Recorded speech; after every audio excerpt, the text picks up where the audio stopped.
Hello. So what I'm going to do, I'm going to wait for Seymour to come in. Because as you all know, the other day, Seymour said he'd wear or put a picture of my football team on his Hangout.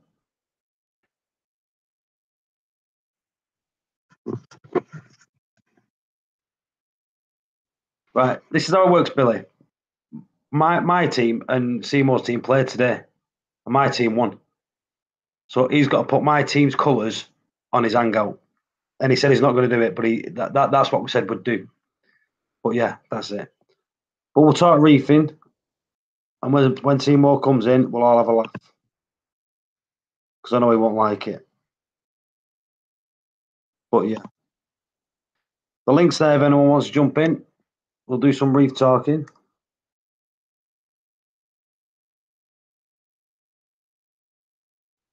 But I just want Seymour to come in. It has to be today because I'll forget about it. But we did say that I'd do it. We did say we'd start a stream up on Saturday and we'll do it.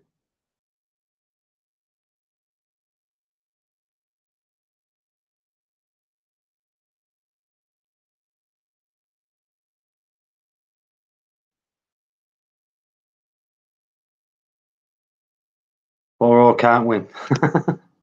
Yeah. There it is. It's fun. I say the link's there if anyone wants to jump in. Before I start playing up a little bit.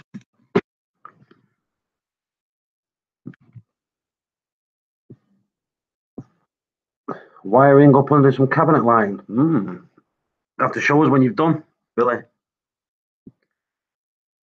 Been talking today. I want to get rid of this system. I want to start. Well, I taught this about months ago. I want one where I can run proper Triton underneath. You see. So as soon as I can get Triton run properly underneath. But my friend Nick Chan has got me something planned, so we'll get that sorted.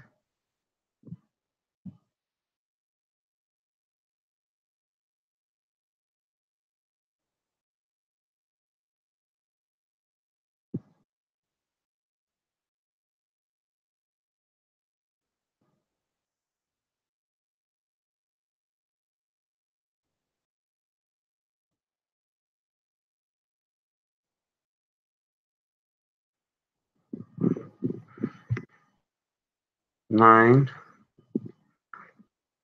Yeah.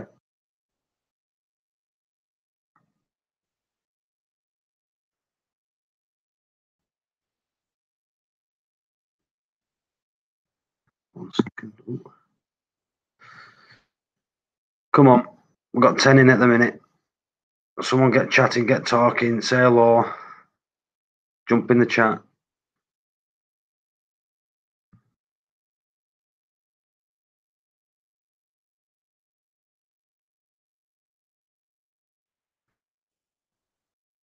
Saturday night in the UK. Everyone's out drinking.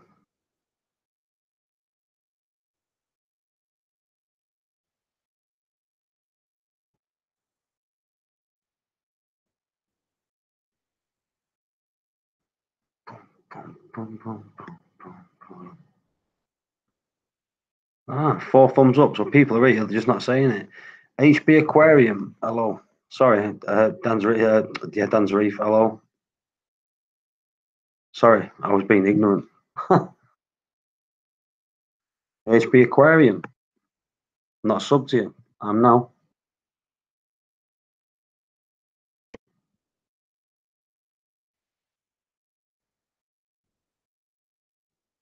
Very, very quiet. I'm just waiting. I want Reefing board to jump in.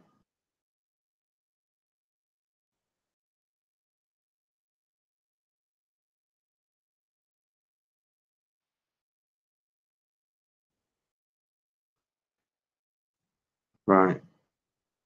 I'm gonna text him. I know he's out.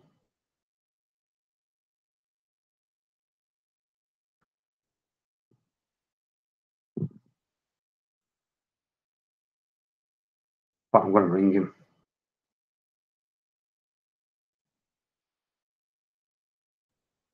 Good, good. Good to know. I don't think he's got a signal.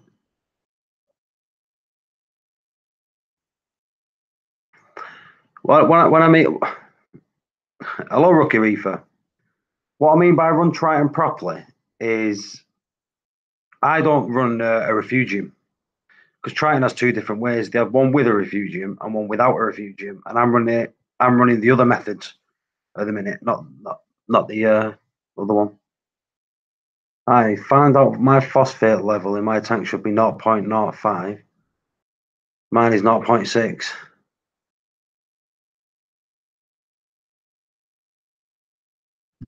Uh, First hello, Arc Royal. Right. So you found out that the tank should be 0.05. Why is that? Why should there be 0.05? People like keeping them that low, but there's nothing set in stone that they need to be like that. I used to run mine at 0.5. I used to run mine at 0.1. Now at the minute, I think it's 0.06. But at 0.6, that won't make his always close up.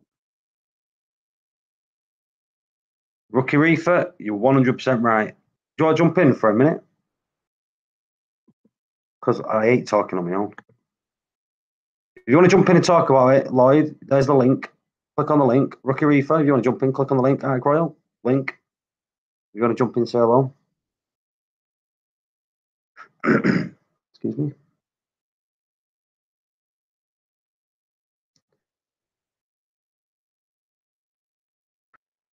I put a picture up on Facebook and it's exploding. People love it.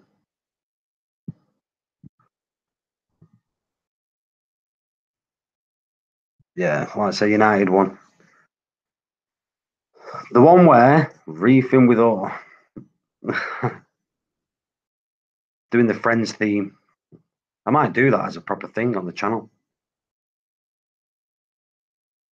The one where I show the test results. The one where we talk about this. The one where we talk about that. Might be a good little thing, little catchy thing. Or it could be crap, so I don't know. Bell end. Guess who's here? Yes, it's Reefing with O. As you see by his language, I'm a happy guy. He's in the subway. How long are you going to be, Seymour? Uh, HB Aquarium. See, this is the problem I have when you're carbon dosing, right? Why are you carbon dosing? Have you tried all the more natural methods first before you've gone on that route?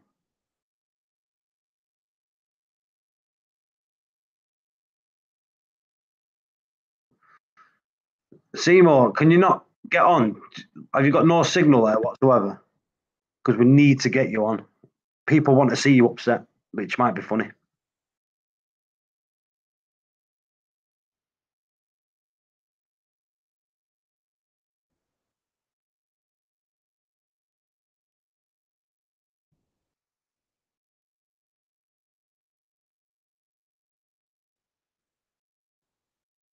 You knew I was streaming to try to ring you. You knew I was doing a stream. Come on, Seymour.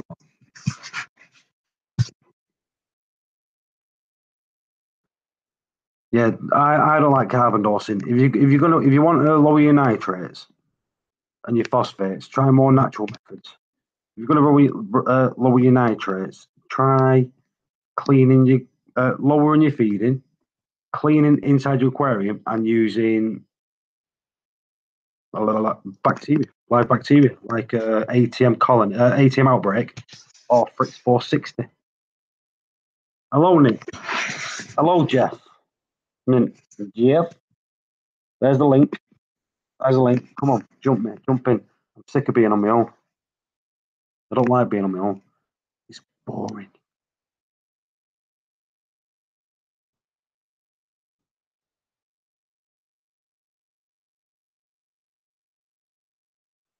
Seymour's going to be around 20 minutes.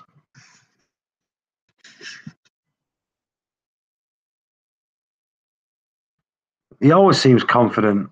But the thing is, the score was 2-1, and they didn't even score their one. We scored it for them. Having a cigarette? Yes. I gotta quit soon, though. It just starts smoking cigarettes that starts choking. Hey, Levi. How you doing?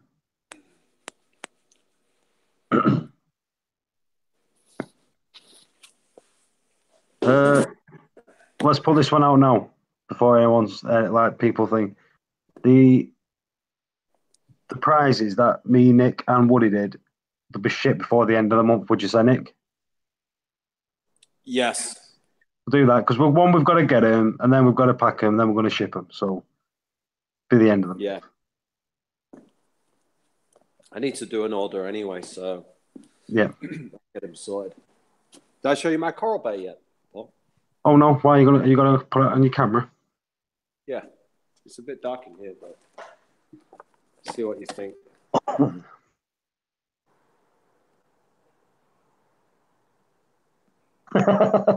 Swansea, I love it. Dr. Welsh just said, "Whoop whoop, Orr's not singing anymore." Did Swansea play today? How did that play out? Was it today they played? Was it 0-0? It looks quite big on camera. Hang on, Nick, let me pin you.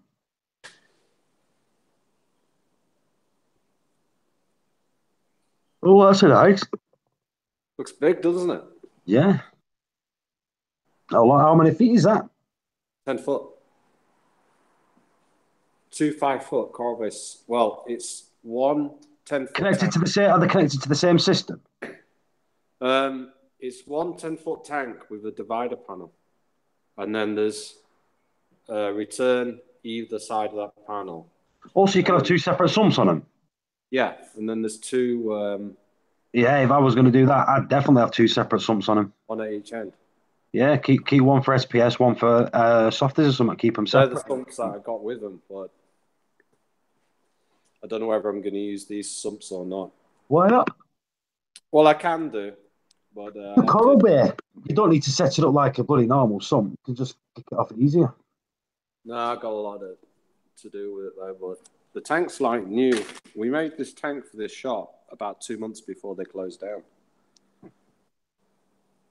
I like it. So he hasn't had time to ruin it.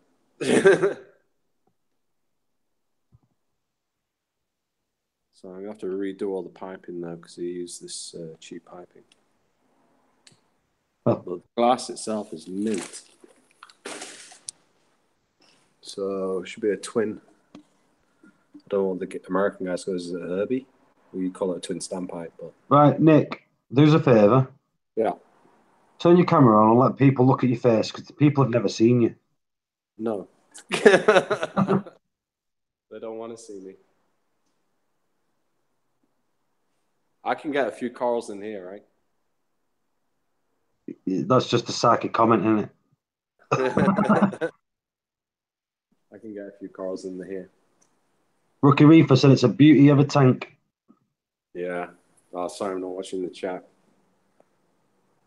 So... Yeah, well, I didn't know what he played that centre. Yeah. Hi, Nick. Keep the tank on. Look at that. You want to see my display? Yeah. This is the office tank. Hang on. I'm in a dressing gown, so I'm not putting my camera on. All right. That's my display tank for the office. What's that? 7 foot? Yeah, about 7.5 foot, I think. But it was a tank I bought back from a customer. And it had a weir box in it, but I stripped the weir box out. You can just see the silicone there, look. I stripped the weir box out. I'm going to put a blanking plate on that and then drill it for ultra reefs each end. So there's no weir box in it. But it's just, you can see it's just collecting dust. So how do you seal that at the bottom? Just put a piece of glass and cap it. square piece of glass silicon down to cap it over. That old? Yeah. What's in there? You got all the pressure pushing down it, haven't you? Yeah, the silicon will hold it. So you can see I'm stripping back this black vinyl off of it at the moment. But yeah, nice tank. It's quite decent size, right? Again, that's another psychic comment. We see this breeze block sump here. Is that what you're building in your thing? Huh? Or was that already there? This is what we built to be our coral room inside the unit, because when we did that room that's been insulated with the climate control in it, where we kept all the fish and coral before, it wasn't going to be big enough for what we were doing, so we were going to extend into here. But then we canned it. He's a bellend. Yeah. I'm on the subway, man, and I get a notification. Man, listen, you didn't agree to it, so I did. said no. I rewound No, you didn't. I rewound it. I rewound it and had a look. No, I said okay. No, you didn't. You said no. Have you rewound it and had a look? All right, well, I'm going to rewind it and have a look. Okay, go on then. All right. I'm on the subway, so I'll do it next week. No, now. No? Bro, I'm going to get disconnected in a minute. Listen, I'll let you get away with it if you just say this then. United are better than Liverpool. Say it. Chicken. Anyway. Hello, Rip. How are you doing? Do you want to jump in, Rip? You on the link? Rip Van. So, Paul, you need to come down and give me a hand. I will do. I'll show you, this whole room needs to be cleared out. Look, I'm only coming down because every time I got yours, I come back with something. This is my dumping room. When I say that, people, I mean, he's got enough stuff there to build about 50 reef tanks. And he's got stuff there that he doesn't even know he's got. That's my sand that I use. That's my sand filter, trickle towers. That's my filter floss I use. Another trickle. I know where you got that from. Yeah. Either way. Skimmer there. Got a spare. I've got a spare 2.5. Is it 2 foot cube or a 2.5 foot cube here? 1 minute. Seymour, you there? Don't know what I'm doing with this yet.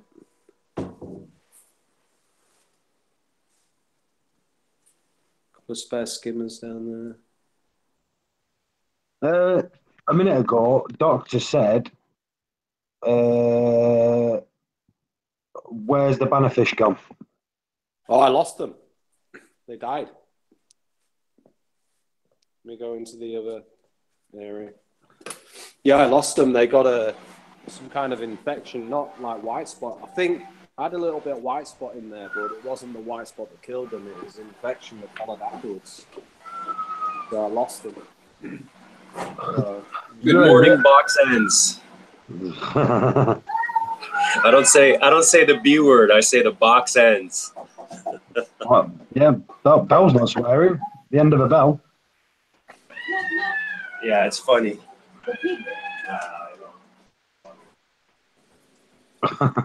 Rookie Reefer. As it is in the moment.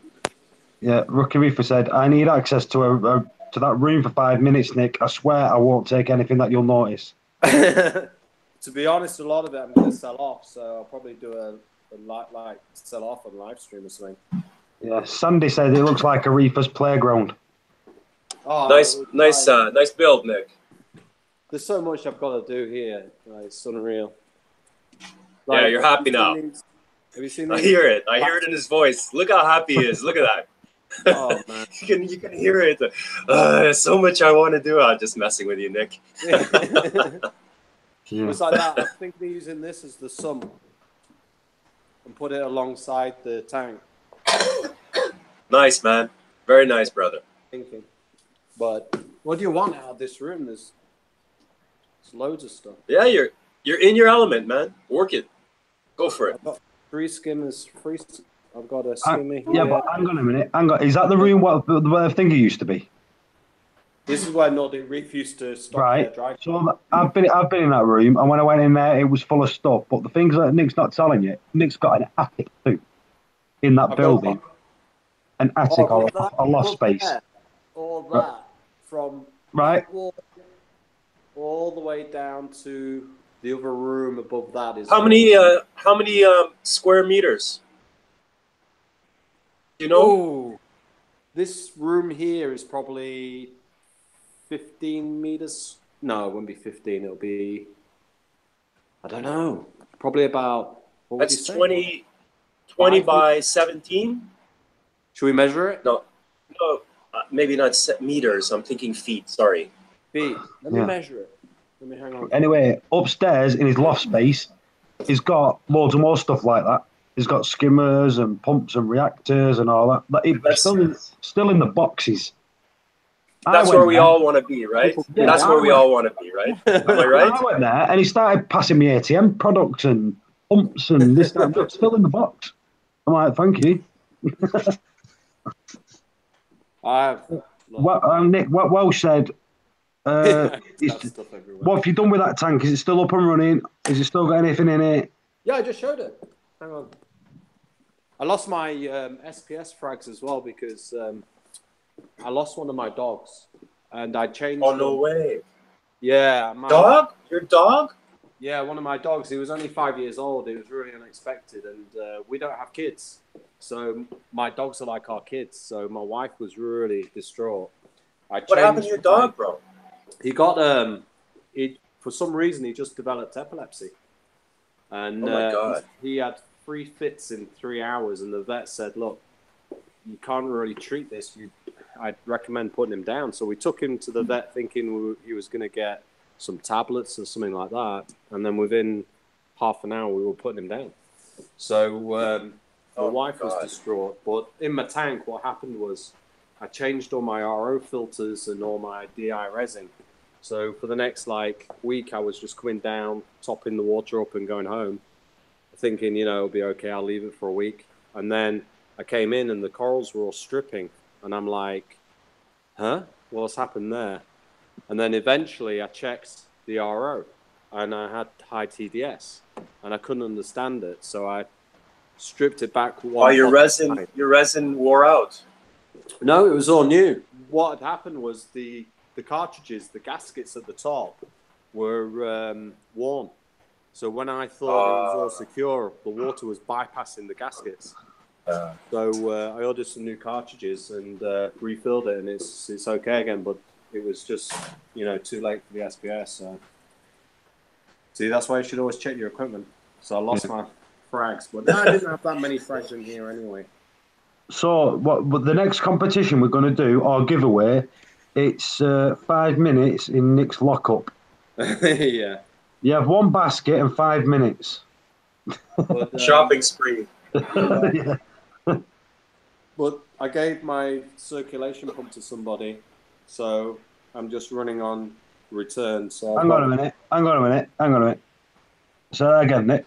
I gave my circulation pump to somebody. Right. The reason I think Nick's one of the most kind guys that I know, reefers that I know, is when I had my mini tank crash or my heater blew up, it must have sent a surge through the tank and it blew my wave maker up and all. So it blew my heater up, my wave maker went. I'd lost £500-600 worth of corals. And Nick said, come to mine, I'll give you a pump, circulation pump and a heater. I got to Nick's, he gave me a titanium heater and a Max Spec Jaya. Not knowing that he actually took it out of his tank to give to me. Yeah, so no Max Spec Jaya on my tank, nothing.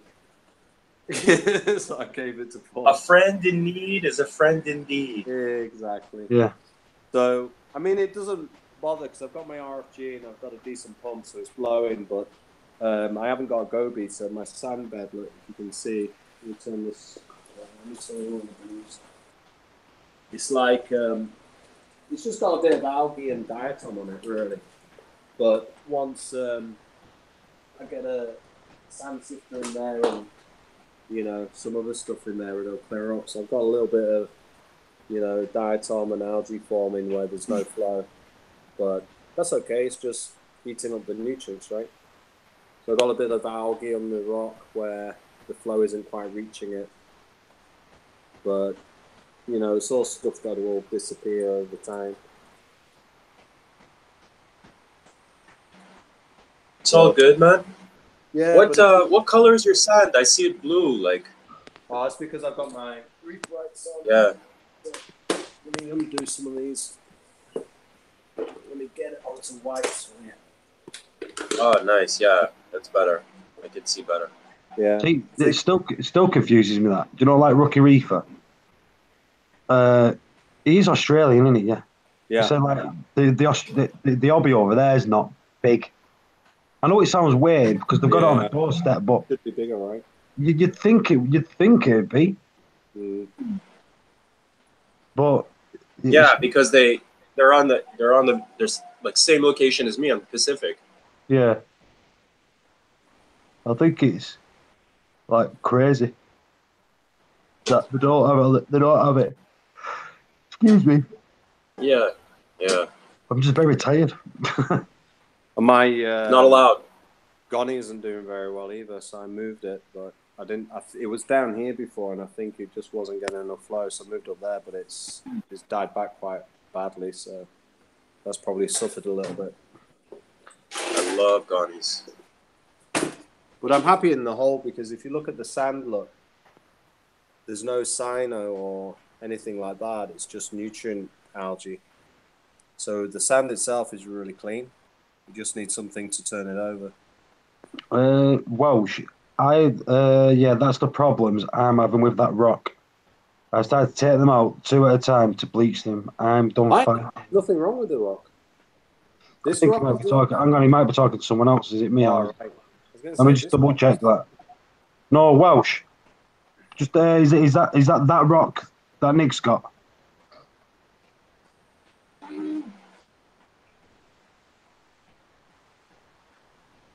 Rookie Reef said people look down on it over there. What, this one? Having a reef tank. All right. No, this rock is really good. Can you see all the specks of coralline growing on it? Yeah. All this algae, like, ignore that because as soon as the wave maker gets back in here and I get, some more fish and stuff in it, this will die back. All this is just nutrient, is just eating away at nutrients that are in the system. So all this will disappear. You can see where there was a frag plug there from one of my corals before, but this algae here, it's not bad algae. It's just where it's taking advantage of the nutrient levels. But you can see all this purple stuff growing. So that's really good. I'm really happy with it. Like, you'll get spots like this where you can see there's like hardly any flow. Yeah, you stick a tang in there, they'll be cleaning it. Oh yeah, it's like all this sand. It just needs a goby to go around and turn it all over for me. To me, that sand's not dirty. No, it's just like little spots of green and stuff where it just needs turning over. But you can see underneath the rock. Like if you look at it underneath there, you see how clean it looks. Yeah. Because there's no light getting to it. Now, if that was all cyano, then I'd be worried because there's obviously excess nutrients. But yeah, because you've got nothing churning the gravel and you've got no circulation pump. You're going to be getting coralline. You're going to be getting coralline growing on your sandbed. Eventually, I mean, it's only spotting on the rock at the moment, so there's not enough of it to do that. But no, it's good. The rocks come into life, so it's all good. I just need to get. Welsh, what's your nutrient levels in the tank, Welsh? What's your nitrates and phosphates? I'm only asking because I've never had algae. Sounds stupid. Nice. I've never had it. I've never had it. See those? Never, ever. 6 years, I've never, ever, touch wood, had algae. I've never seen a bit of green stuff fluffing around in my tank, ever. It's weird, isn't it? See, the only reason I've got it this bad is because of the stuff that was in my RO. Yeah, if I had that in my tank, reload you like that, I'd pack it in and I'd just pack it away and get rid of the tank. No, this is nothing. That'll disappear. But that's why, that's a symptom of my TDS in the water before I realised what was happening. So if I'd realised that those gaskets were on and changed the cartridges sooner, I wouldn't have even got this. Yeah. Well, it's nothing to worry about. That's not a tank out of control. That's a tank that can get sorted in a week. It's just taking advantages of the nutrients that are there. That's all it's doing. And it's like, well, like I said, if you've got no fish, you've got a fish. How many fish have you got in there? Just 2? No, I've got all the chromis and my... You know what, Nick, you should put in there, you should get some Ceratus snails. The ones that look like your limpet that you were showing before, that limpet there. Limpet? I don't even know why that's come from. Yeah, we have that here. Those are that's a very good sign, because that shows that you have good flow on that area.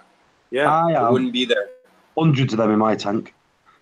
But the thing is, if you remember, I set this tank up with dry sand, dry rock, and synthetic salt. It's come on the frag plugs. That's what it's come.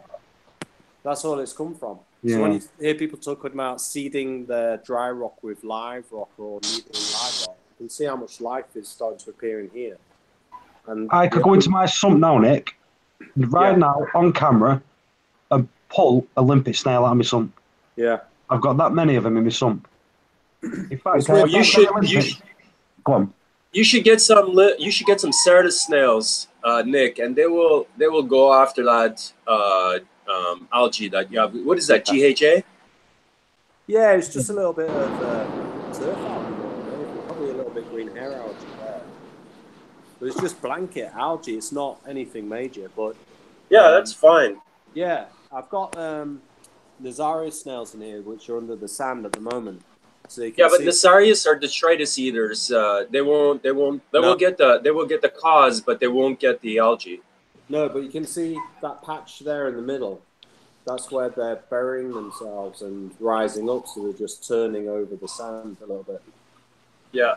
But I might get a sand sifting goby and like Woody. Nails, and they'll all come good again, man. Hey, Woody, I just haven't done anything with it, basically. Where's my buddy Woody? But you can see the water's really nice, right? Yeah. I haven't even bubbled today. You can see Hey, what's up, Paul? See the fish are okay. These fish are okay. Yeah. I like those damsels. The lemon chromis? Yeah. Yeah. I like the damsels. I like the damsels that are digging. I'm getting them here from the tide pools, and those damsels, they dig like they dig a burrow under the rocks because they're from the tide pools, right? So they're always trying to hide. Right.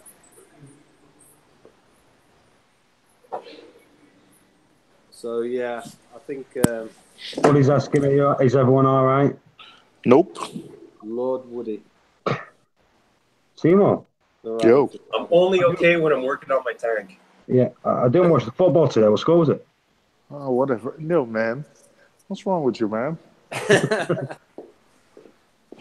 was actually watching it while I was on phone with Nick before. You shouldn't. You should have been working. No, I finished work. So what are you doing then? Sorry. Doing what? I thought you guys were finished. Sorry. Oh, okay. Nick, what are you doing? You just moved into a new store or what? No, this is my unit. I've been here a while. We build all our systems here, but it's very. Because you had a cement sump in the ground. Looked like you just built that. No, that was built like a year and a half ago. We used to distribute coral and fish from here, and we built a sump to expand, but then we decided not to go ahead. And the guys that were distributing, they decided to finish doing it. So I've just started getting like myself together with coral bays and stuff. So I'm going to start selling from here, like corals and stuff myself. Nice. But I've just been so busy building systems, so it's getting the time to do it. Yeah, man, set it up. Show us. I got an innovative marine skylight. All in the box. Crazy. I just got stuff everywhere. So it just needs going through and really kind of digging stuff out. What's needed, what's not needed, and clear some space, get my coral bait in it. So this is a tank I bought back from a customer. What is at work? So he's just jumping back out. Hit the thumbs up. Yeah. Let me see how big this room is. He's not working. So what is Rich? He's just watching people work, most probably. Yeah, he's just supervising, right? No, Woody most probably owns a paper. Hey Finn, MI5 is calling. He got to go. He got to go back to having dinner with Sweet, having drinks, MI5 is calling. I like that. Supper, or whatever it is. What time is it now? It's like 10 o'clock, right? Yeah, bang on 10. Yeah. It's 6 a.m. here. What? 6 a.m. Wow. Yeah, I just woke up. Seymour's the man that doesn't sleep. I was up at 7:30 this morning. Seymour was awake. What time was it? About 3 o'clock in the morning, Seymour.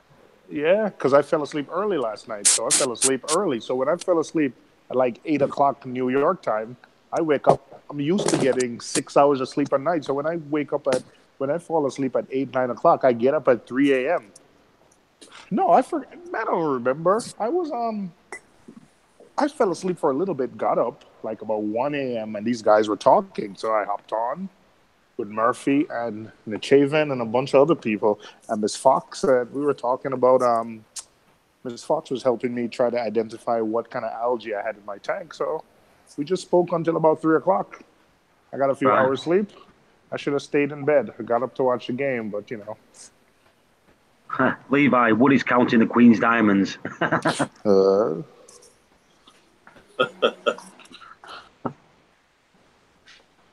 The reason we said Woody.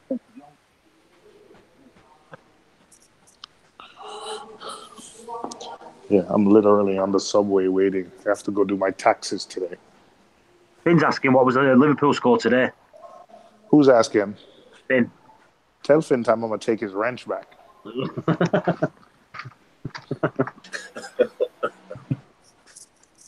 I'm going to take the verified wrench back. How many goals did Liverpool score? 0. There you go. How many did the United score? 3. Yeah.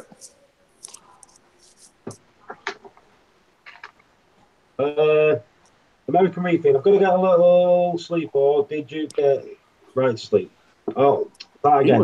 He got a little sleep. He got a little bit of sleep. Well, he said he wasn't going to go sleep because he was when 3 a.m. Paul, when you hopped in, he was on his way home from work. So he said he was going to go pack. Well, I fell asleep. I put Rico's stream on last night in bed, and I fell asleep and went on it and started banning people like I did on Michael's. Yeah. Yeah. Y'all are crazy. Yeah. He was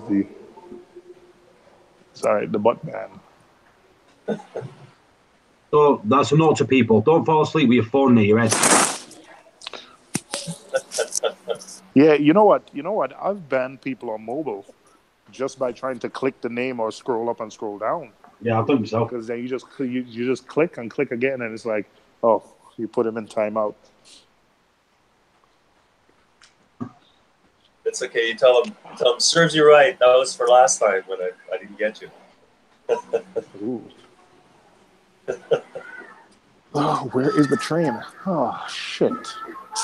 Man, this cat is like hitting me or fighting with my cat. Today's no good day. No bueno. Some Bengal cat is jumping in here and attacking my cats. Ban them. Get a cage. I'm gonna get a cage. What I'm gonna do is I'm gonna get a cage and cage that cat. And then put him in the sea. I'm gonna put him in timeout. Yeah. Wait, is this a wild random cat? Yeah, he's a big cat and he's like wild. They're feral cats here. That's why I have a rescue, because people are just abandoning their animals, and then you see like the mother cats or the mother dogs, like they basically abandon their offspring that are too much. Like let's say they have 5 kittens, then they're gonna abandon 1 or 2 or 3, you know, to save the others. And you see some animals that are just abandoned, and you can tell that they're abandoned because they have an eye infection. So I'm taking them in, and then I'm giving them medicine, bringing them to the, you know, when I need to. Like I'm practically a vet here, you know, like whatever I can't do, I bring over to the vet, and then they know me, you know, so they are like giving me a discount, and I'm basically taking care of it. I have like 7 cats and 2 dogs right now. Wow. So it's heavy. It's not easy. That's why I want to move to a place where I have like a more space in the back, you know, and basically let them run. But Right. there's a very nice female Bengal cat that I also saw. So I want to grab these 2 cats and mate them. What you're all looking at here is macro shots that I've taken. Ooh. Ooh. Nice, man. That's very nice stuff. Wow. I need to get a new camera. Just get the new Samsung 9. That'll be top.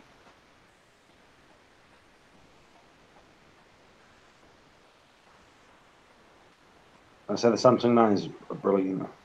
Yeah.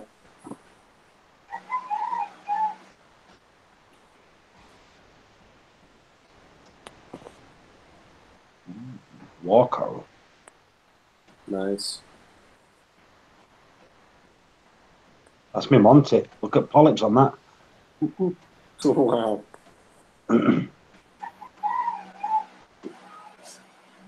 Leptostraya.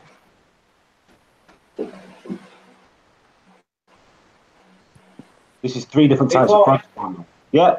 Hey, Paul, I have a question for you, buddy. In my Vegas Pro, I'm opening the file, okay? Because I don't know, Vegas Pro sometimes it can't see part of the, it can't see in the Explorer. Like there's Explorer, right? You have the transitions, then Explorer, like on the left side. Are you familiar with Vegas Pro at all, or? I use it, but I use it very so very simple. I'm not. So like when you set it up in the default setup in Vegas Pro, usually what you see is the Explorer on the left side. Yeah. You follow me? Yeah. Yeah. So in the Explorer, like I can't see sometimes like on my SD card on my machine, it's like not seeing all of the SD card directory. It's only seeing like out of, let's say, 4. Let's have 10 directories on that card. Like it only sees 4 of them. So what I do is to get around that is I just open file. I open file and then I import, and not import, but I just open the file, okay, and I select the file, and then what it does is it lays it out on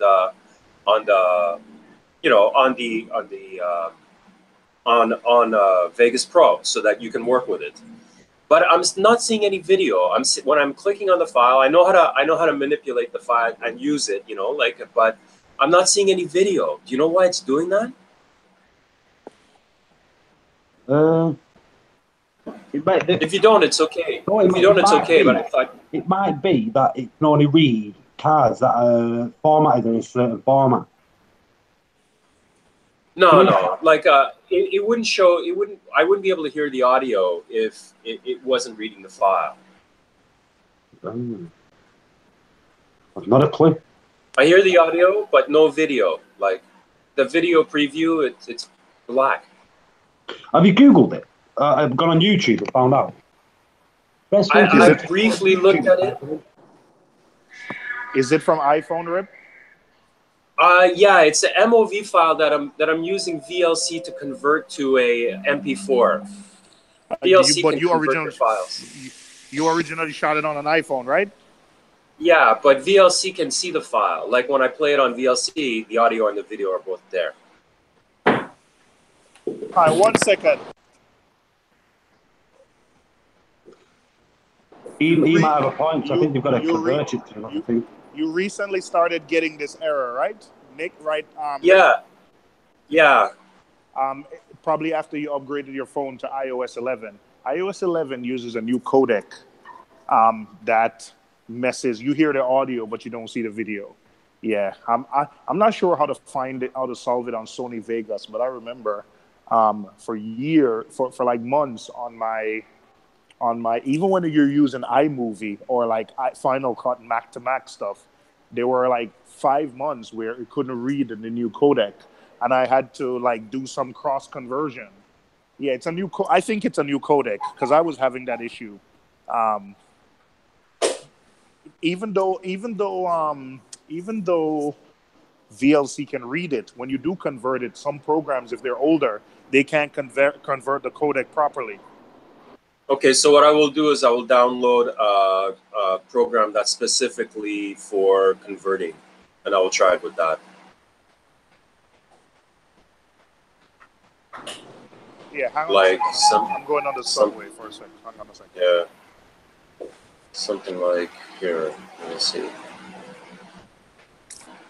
Download.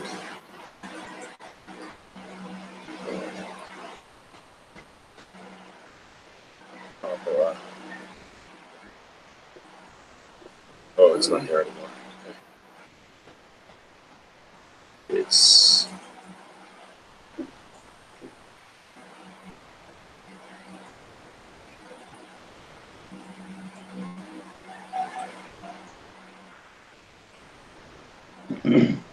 Ayla's in the house. Hello, Ayla.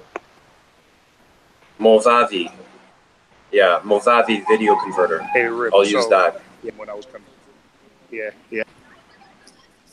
For months, I had that issue with and I called Apple, and they said when they upgraded to the new video codec, and the video also has a weird file format. The new, if you take those videos straight off your iPhone, you'll notice that they have like a weird format, like HEC or HEIC, and you have some programs that can actually read the video, but when it's time to convert or actually process the file, they can't.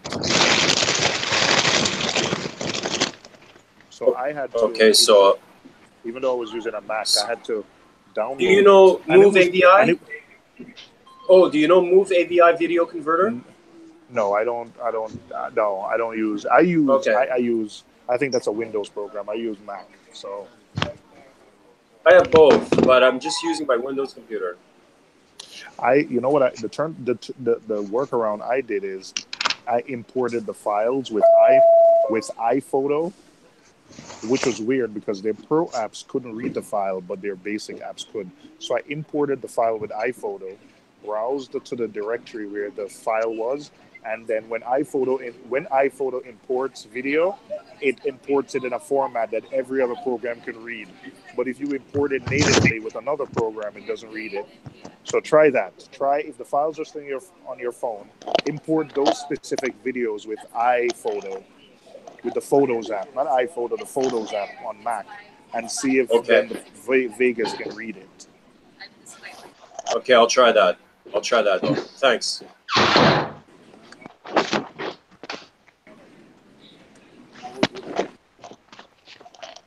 Because I'm winding up with a lot of content, and I can't, and I'm having trouble. Like the bottleneck is like getting the videos out. So that's why I couldn't get some videos out for a while until they released the fix, because I was shooting with my iPhone, and then I'm using 4K, so the files were big. So the extra step was just a pain in the butt. I didn't want to do it. It was just too much work.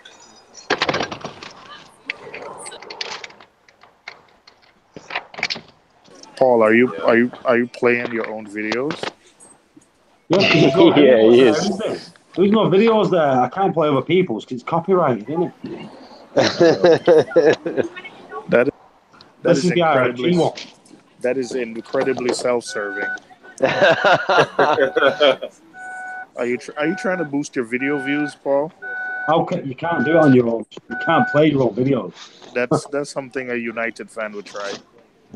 Ooh. That sounds Play like mine, Paul. a bit of person. You can play mine, Paul. I don't know what videos I've got, but probably not many. By the way, you could play your own videos. Because when I watch my own videos, when I upload them to YouTube before they go live, if I watch them a couple times, they get views before. So absolutely. Yeah, but they don't count it. You can't get monetization. Well, I don't want to. Why would I want to monetize my own video? But you know, you might want to make yourself look good. You know.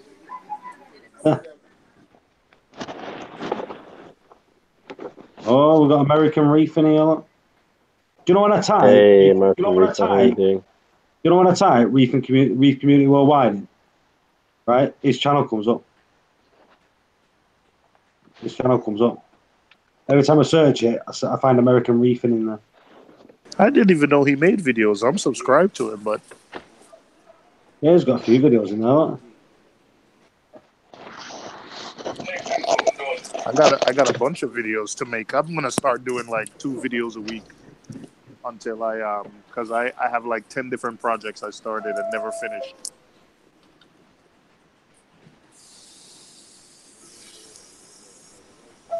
He's got videos on dino flatulence because he must have had dinos, so he started dinos. Oh, all right. I'm gonna check those out. You can see videos I've been watching of his because they're good red lock. Hey, So I do watch some videos. Miss Reefer Fox was really helpful last night, identifying dinos. But I don't know if it's dinos though. But we'll see. What does she do? Oh, like what does? How come she's so like into? Like I think that. no, she's not a. She doesn't work in it. I think she works. I don't want to speak for her, but I think she said she's a colorist.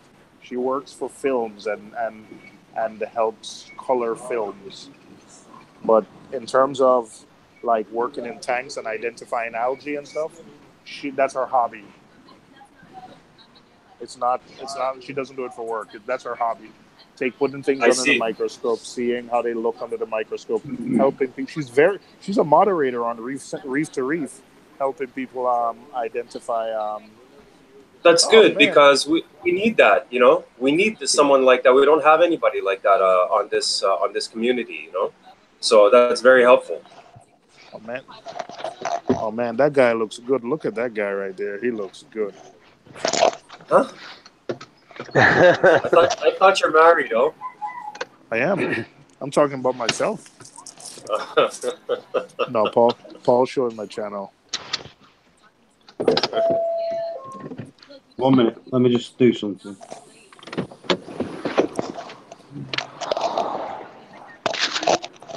Okay, now I see.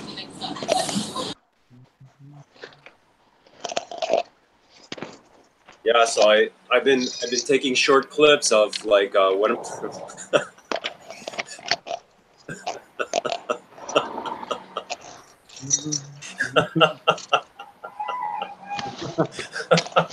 Oh, can you see that? I see it. He's just not reacting to it. No. I'm just tired. Paul, you should have said box end,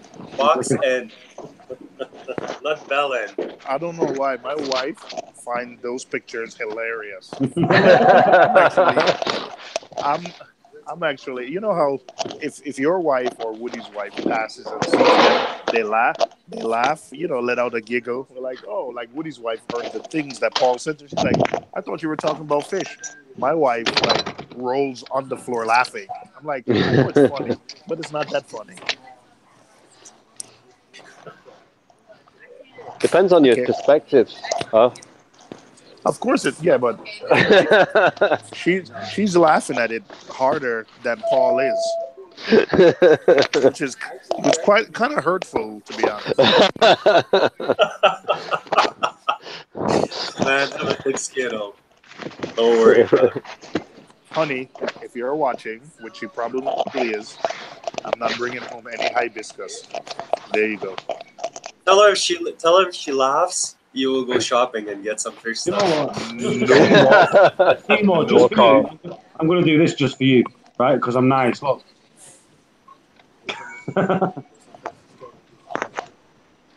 What is that? You'll never win anything.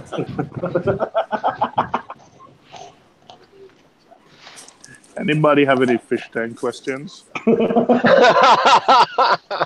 you're getting desperate. Hey guys, let me know if the road noise is too high because I'm driving. No, it's We fine. want to see build clips, Nick. Build clips of what? Yeah, of you. We want to see you putting that sub together. Okay. I know you're not laughing at that, right? Sorry. Did you see what Paul is showing? No, I can't see. I've got a Google Maps up. You gotta look at that. Is it of me? No. I was gonna say, what's it got on me? I'm not even. Is it picking on? I'm not. Hey, we have a looking. saying over here: if we're making fun of you, that means we like you. I'm not yeah. even looking, but because my phone is in my pocket. But I'm guessing it's the photo of me doing the Usain Bolt pose with the dildo. Yep. This stream is gonna get banned because of that. Watch. Yep. I didn't even need to look. Yep. I'm telling you. I've got pictures of everyone. Watch this. Rip. Watch this. Watch this. Rip. Look. So Rip. Him and Michael Aarons. They're still blaming each other. That picture is like 10 years old on Facebook. Yeah, but look at it now. Seymour, look at the picture now. Yeah, but somebody went on Facebook and dug into 10 years of photos to find that one. That is dedication. Seymour, look at the picture that's on now.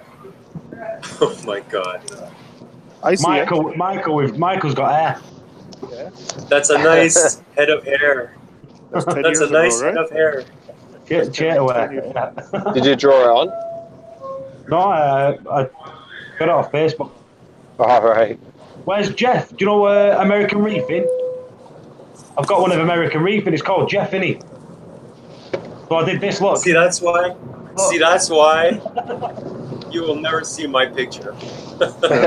Anywhere. Look, that's Jeff. Look. Hello, I'm Jeff. Hello, my name is Jeff. I just like it's fun, innit? It's all. You crack your own self up, man. Oi, Seymour, Michael's got something to tell you. Where is he? He's on the chatty shit. It's an O. Henry bar.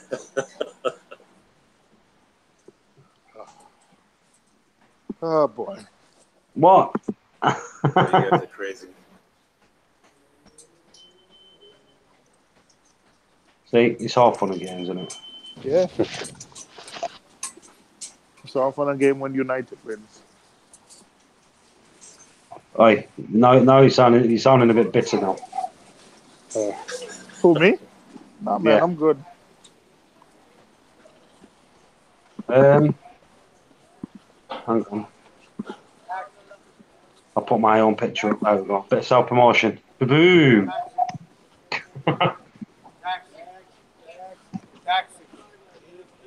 Welcome to Reef Community Worldwide. Don't forget to visit my sponsors.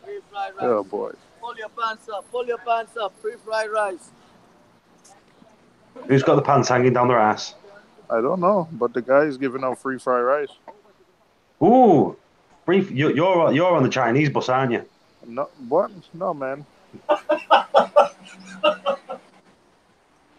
in Queens, New York. Wait, Paul, that is incredibly messed up. That's why I'm laughing. That's why I'm laughing. It's not even funny. What's messed? Look, Seymour, you're gonna laugh. Look, we actually got Seymour laughing. No, I'm not, because you know what happened. I'm in a Guyanese community. They love fried rice too. Got nothing to do with Chinese. That's my stuff. What are these? Guyanese? Guyanese. They're from Guyana, South America. All right. That's where Tristan is from. Kind of We mixed don't in. have no Guyanese in Yes, the you UK, do. most probably. Yes, you do. Do we? Yeah, pretty sure you do. I've never met one. Well, you're from Ashton. I don't think they'd be in Ashton. What's that? Excuse me. What's that mean? I don't think they'd go to Ashton. I think they'd go somewhere If they had else. the choice, you mean? Yeah, no. Oh, mate, you can't say nothing from Doncaster. What do you mean? If a Guyanese is going to what's it? They wouldn't end up in. Do you have any Jamaicans in Ashton? Jamaicans? Yeah. Yeah, one or two, right? Like one. Oh, you person. get loads of Jamaicans over here. Well, loads of Jamaicans everywhere, so they don't really count. You Like the brought it destination up. of choice, right? Yeah, we've got loads of Jamaicans. Like, we've got loads of all the people I've just never met. Was it Guyanese? Can you speak Spanish? What is that? Timor. Yeah, no. I'm at a Oscillaris clone Tracky. Oh man, they got a Tracky. It's $90, but it looks nice. It's big. Where are you? Pet Lounge.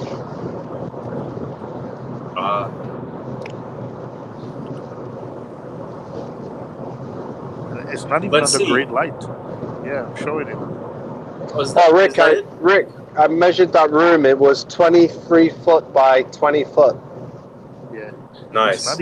It's not even under great light, but that looks nice.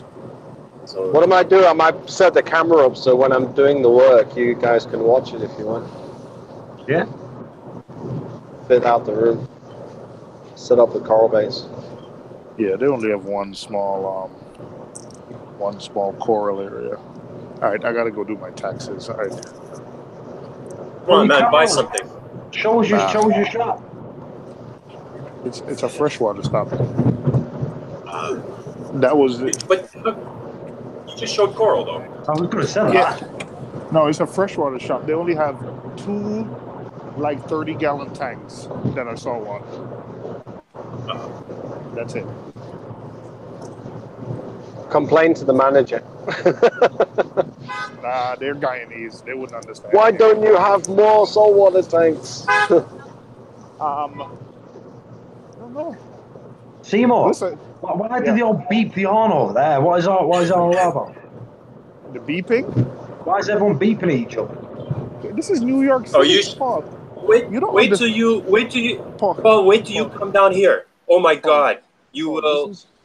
Paul, this is not even the most densely packed area of New York. And I'm pretty sure, like, you go to the most densely packed areas of London. So, you know, you British like to act like you guys are posh. Look, this is... I don't know. there's You a know lot what? of people- Saying, hello. If you say hello to everybody who says that, you never get to where you're going. I've only walked 2 city blocks, and I've probably passed 150 people already. Imagine if I said hello 150 You guys times. got snow. No, Yeah. I don't want to see snow boots and jackets. I'm gonna take my camera pointed out the window. I'm gonna show you some mango trees with mangoes. Like you can pull right off of the tree and eat it, like right now. I don't want to see We need to do a road trip to see Rick. I'm gonna. That's what I have. I have all this footage of me going out and like I got some rock anemones just the other day. Hey, Wow. Look, that's why they beep, because we cross the street without. Vincent, shout bell end. See who looks at you. Hell, bad. Wait, I gotta turn this off. Let me see. I don't remember where I'm going. Gotta pull up the GPS. Do it. All right. Don't remember where you're going. Where you go? Where are you actually going? Look. That's what happens when you talk on too many streams. You lose Do your my way. taxes. Look at that. What it says: Guyanese, West Indian, Chinese cuisine. Whoop, whoop, whoop. Look at that. Looks pretty good. Hey, I was right with the fried rice. See? Chinese. Oh, Hey, do you guys have look, pho another down store. there? Guyana, Do you guys have pho down there? Pho? Yeah, like a Vietnamese. Not this. You Not a guys must have Vietnamese. some pretty good shops down there. Like Yeah, this is Vietnamese. not a this is not a Vietnamese area. This is a No, maybe not there, but primary Guyana and West Indian and Indian area.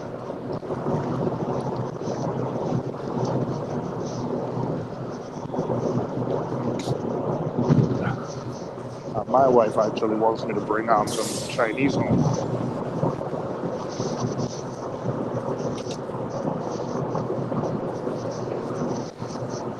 Yeah, we have some leftover snow. Bell end snow. you can keep your snow. I'll keep my sunshine. My forever summer. DM Reef here. I got a mother 10 T5 fixture, 8 bulb, and 8 bulbs. 8 bulbs total of 16 T5s and 3 175 metal allied crazy. Hang on, I need to get that again. Let's start again.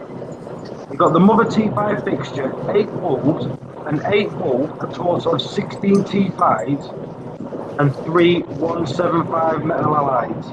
That's a lot of light. I was going to say that. Hey, has anybody? He's going to be cooking fried rice. Yeah.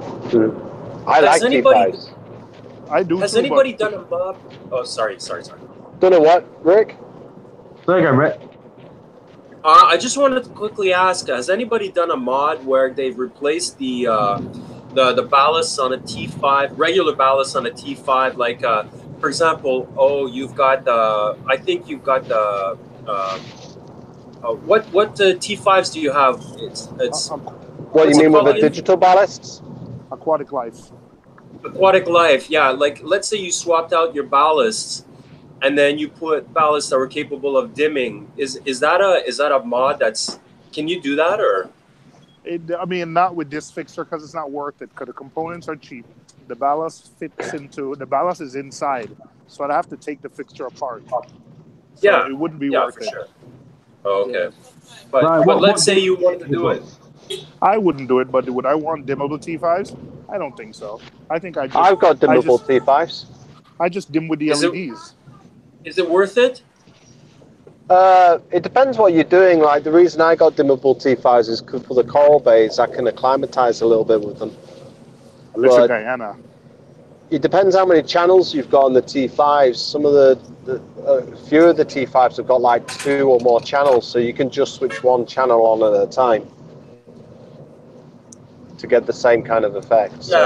Yeah. But I'm saying dimmable. Like, you think it's worth it, Nick, to like go and see and change? Is it just changing the ballast, or do you need to do something else? Yeah, it's like O said, you need to be careful because when you dim, you can put different stresses on. So if the components weren't built for it, yeah, it's not just the ballast. You're better off just getting a dimmable fixture. I got the ATI dimmable fixtures. But you know what? Expensive. I picked them up really cheap. I got a 4-foot 8 bulb fixture with all pretty much new tubes. You'd only run them for a couple of months, and I picked that up for £150.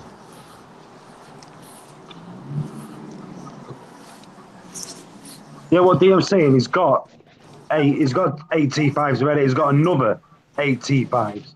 What? Right. So he's going to have 16. And then he was saying about metal halides too. Yeah. No, he's saying like the equivalent, right? But how big's the tank? No, he says, and 3 175 metal halides. Yeah, but how big's the tank? 300 gallons. 300 what? Gallons? Yeah, he's going to be cooking fried rice on that. Why would you need that? I know.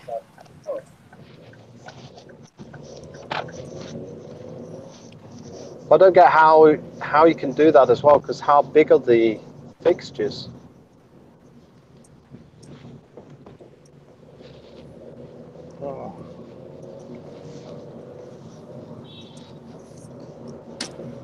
it's like my fixture's 4 foot long, and that's a 8 tube T5.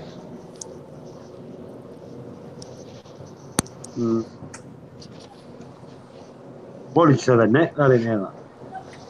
My fixture's 4 foot long, and that's an 8 bulb T5. So, how big is the fixture?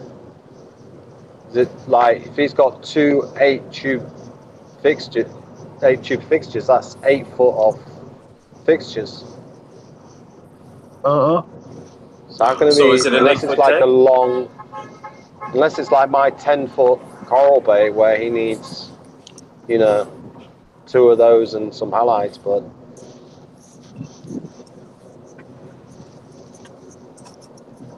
you sure he's not trolling you?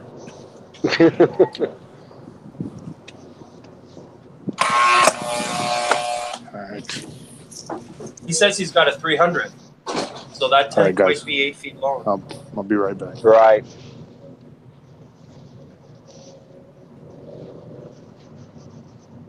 Yeah, because my, yeah, it could be, yeah.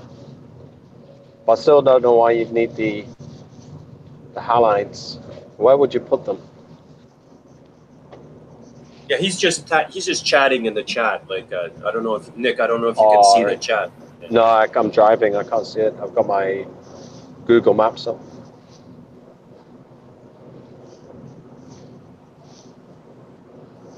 What were you thinking, Rick? Are you thinking like going for a dimmable unit or just modding yours, or? I was thinking of putting one together, like because the used market there's no real used market here, you know. Like, but I was thinking of just slapping one together, you know. But right. I don't really have any tools. Like I don't have a soldering station, and everything, you know, my stuff. Like I don't really have most of my stuff that I used to have here, so. I'm kind of limited in what projects I can do, you know, so. Gotcha. Yeah. Yeah, I think you definitely need like a soldering iron and stuff like that if you're going to do stuff, you know, that kind of modding. I just thought maybe I could just like cut the ballast out, replace the ballast, and maybe like you know, like wing it that way. But well, if it's more than never mind. I mean, the thing is, I've never really done it. I just know that, you know, dimming, you know, just provides more stress, you know, stresses on stuff. So if you Google it, you know, it might be that you can. Well, what I do is sometimes when I want to do a project, I like go on like some electrical engineering forum where they have some projects and they're basically helping other people, you know, like, and usually when you want to do something, it's like a one-time thing where you go and do the project and then you get some help and you finish the project and, you know, that's it. It's working and you use it. I'm sure, like, sometimes as well with electronic components, like the ballasts, it sometimes gives you guidance with the component as to how you use it or what it's compatible or not compatible with.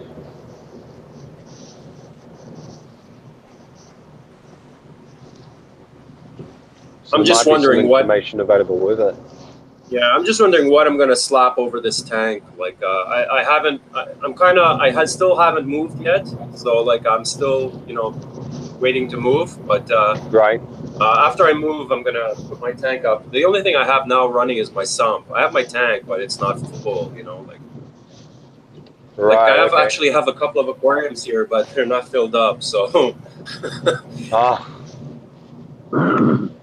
So what do you like? Do you like T5 or? Actually, T5 is plug and play, you know, so it's like can't go wrong. But I prefer LEDs actually. You prefer LEDs?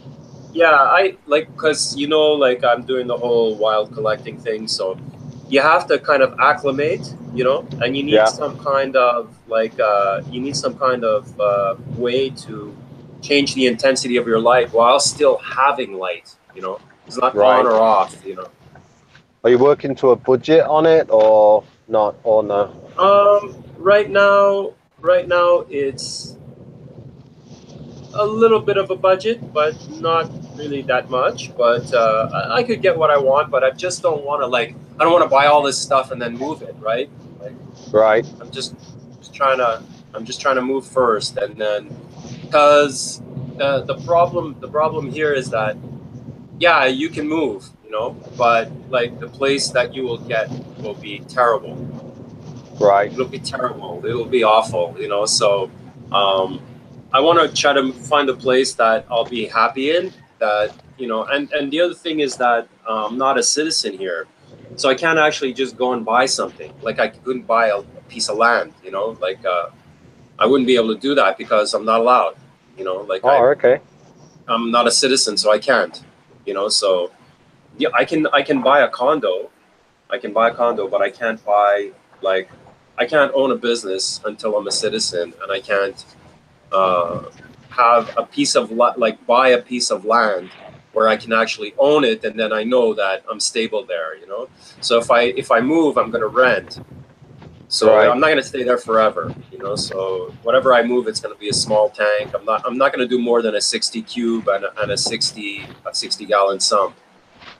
So something that I can move around and I know it's portable. So anyway, that's my situation right now. I don't want to break your head with my problems. No, it's okay. No, I was just thinking because explaining why. No, I was just thinking because I've got the new Orphec Ocean. They're sending me a demo unit through. Nice. So I know Wow, that unit is being launched at the end of the month. So I was just thinking if you liked LEDs and you were just looking for something a bit different, then you might want to hold off a little while and have a look at that unit, for example. Yeah, I heard good things about that. Yeah, it's the new one, and it's not going to be that expensive. So they've launched it as a rival to Radiant and AI. So it's similar, kind of modular system. But AI seems to be fading away because you don't see a lot of people with them no more. No, that's right. I think I don't know. I think people see. I mean, I don't know, but I think maybe people see the AI as if you can't get a Radiant G4 Pro or something, I don't know. Like second class to the Radiant. Company. It's what? They are the same company. They are the same parent company, but it's like Daimler and Jaguar, right? Or Bentley and Rolls Royce, I think. Use the same LED lights in each light. Yeah, it's a weird one for me, but they just bought out their own competition, I think. Yeah. My sat nav has taken me down this country road that I don't really want to drive now. So that's nothing. I went to my brother's the other month, right? He lives in North Yorkshire, Catterick. And it took me back for a country road, and I had to beep cows out of my way. That's normal here. The cows are lying on the highway. They're lying on a major road. You're driving at night, and then suddenly there's this huge black cow lying down in the middle of the street. And whoa! Jeez. You gotta swerve around the cow because you'll flip your car over. Wow. DC's in the house. Wherever you're driving. DC, aka just the tip. Hey DC, hey guys. I just passed a car parked up with steamed up windows. So. Dogging spot. Shall I go back? Use the cam. Live stream dogging. Oh man, this isn't right. I got tires in the middle of the road. I'm not gonna get. How do I get past this shit? I think this is gonna end up in tears. DC's by the box set of Mr. Bean.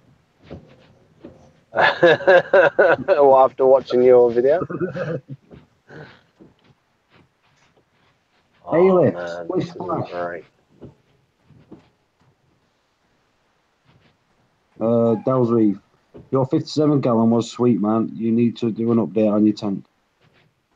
There you go, down.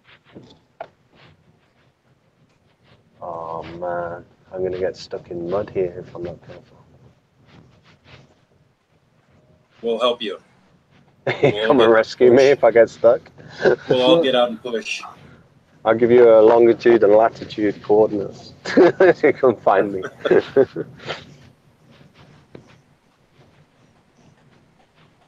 Yeah, Dion's going now. Show the love, stop by his channel and say yickety.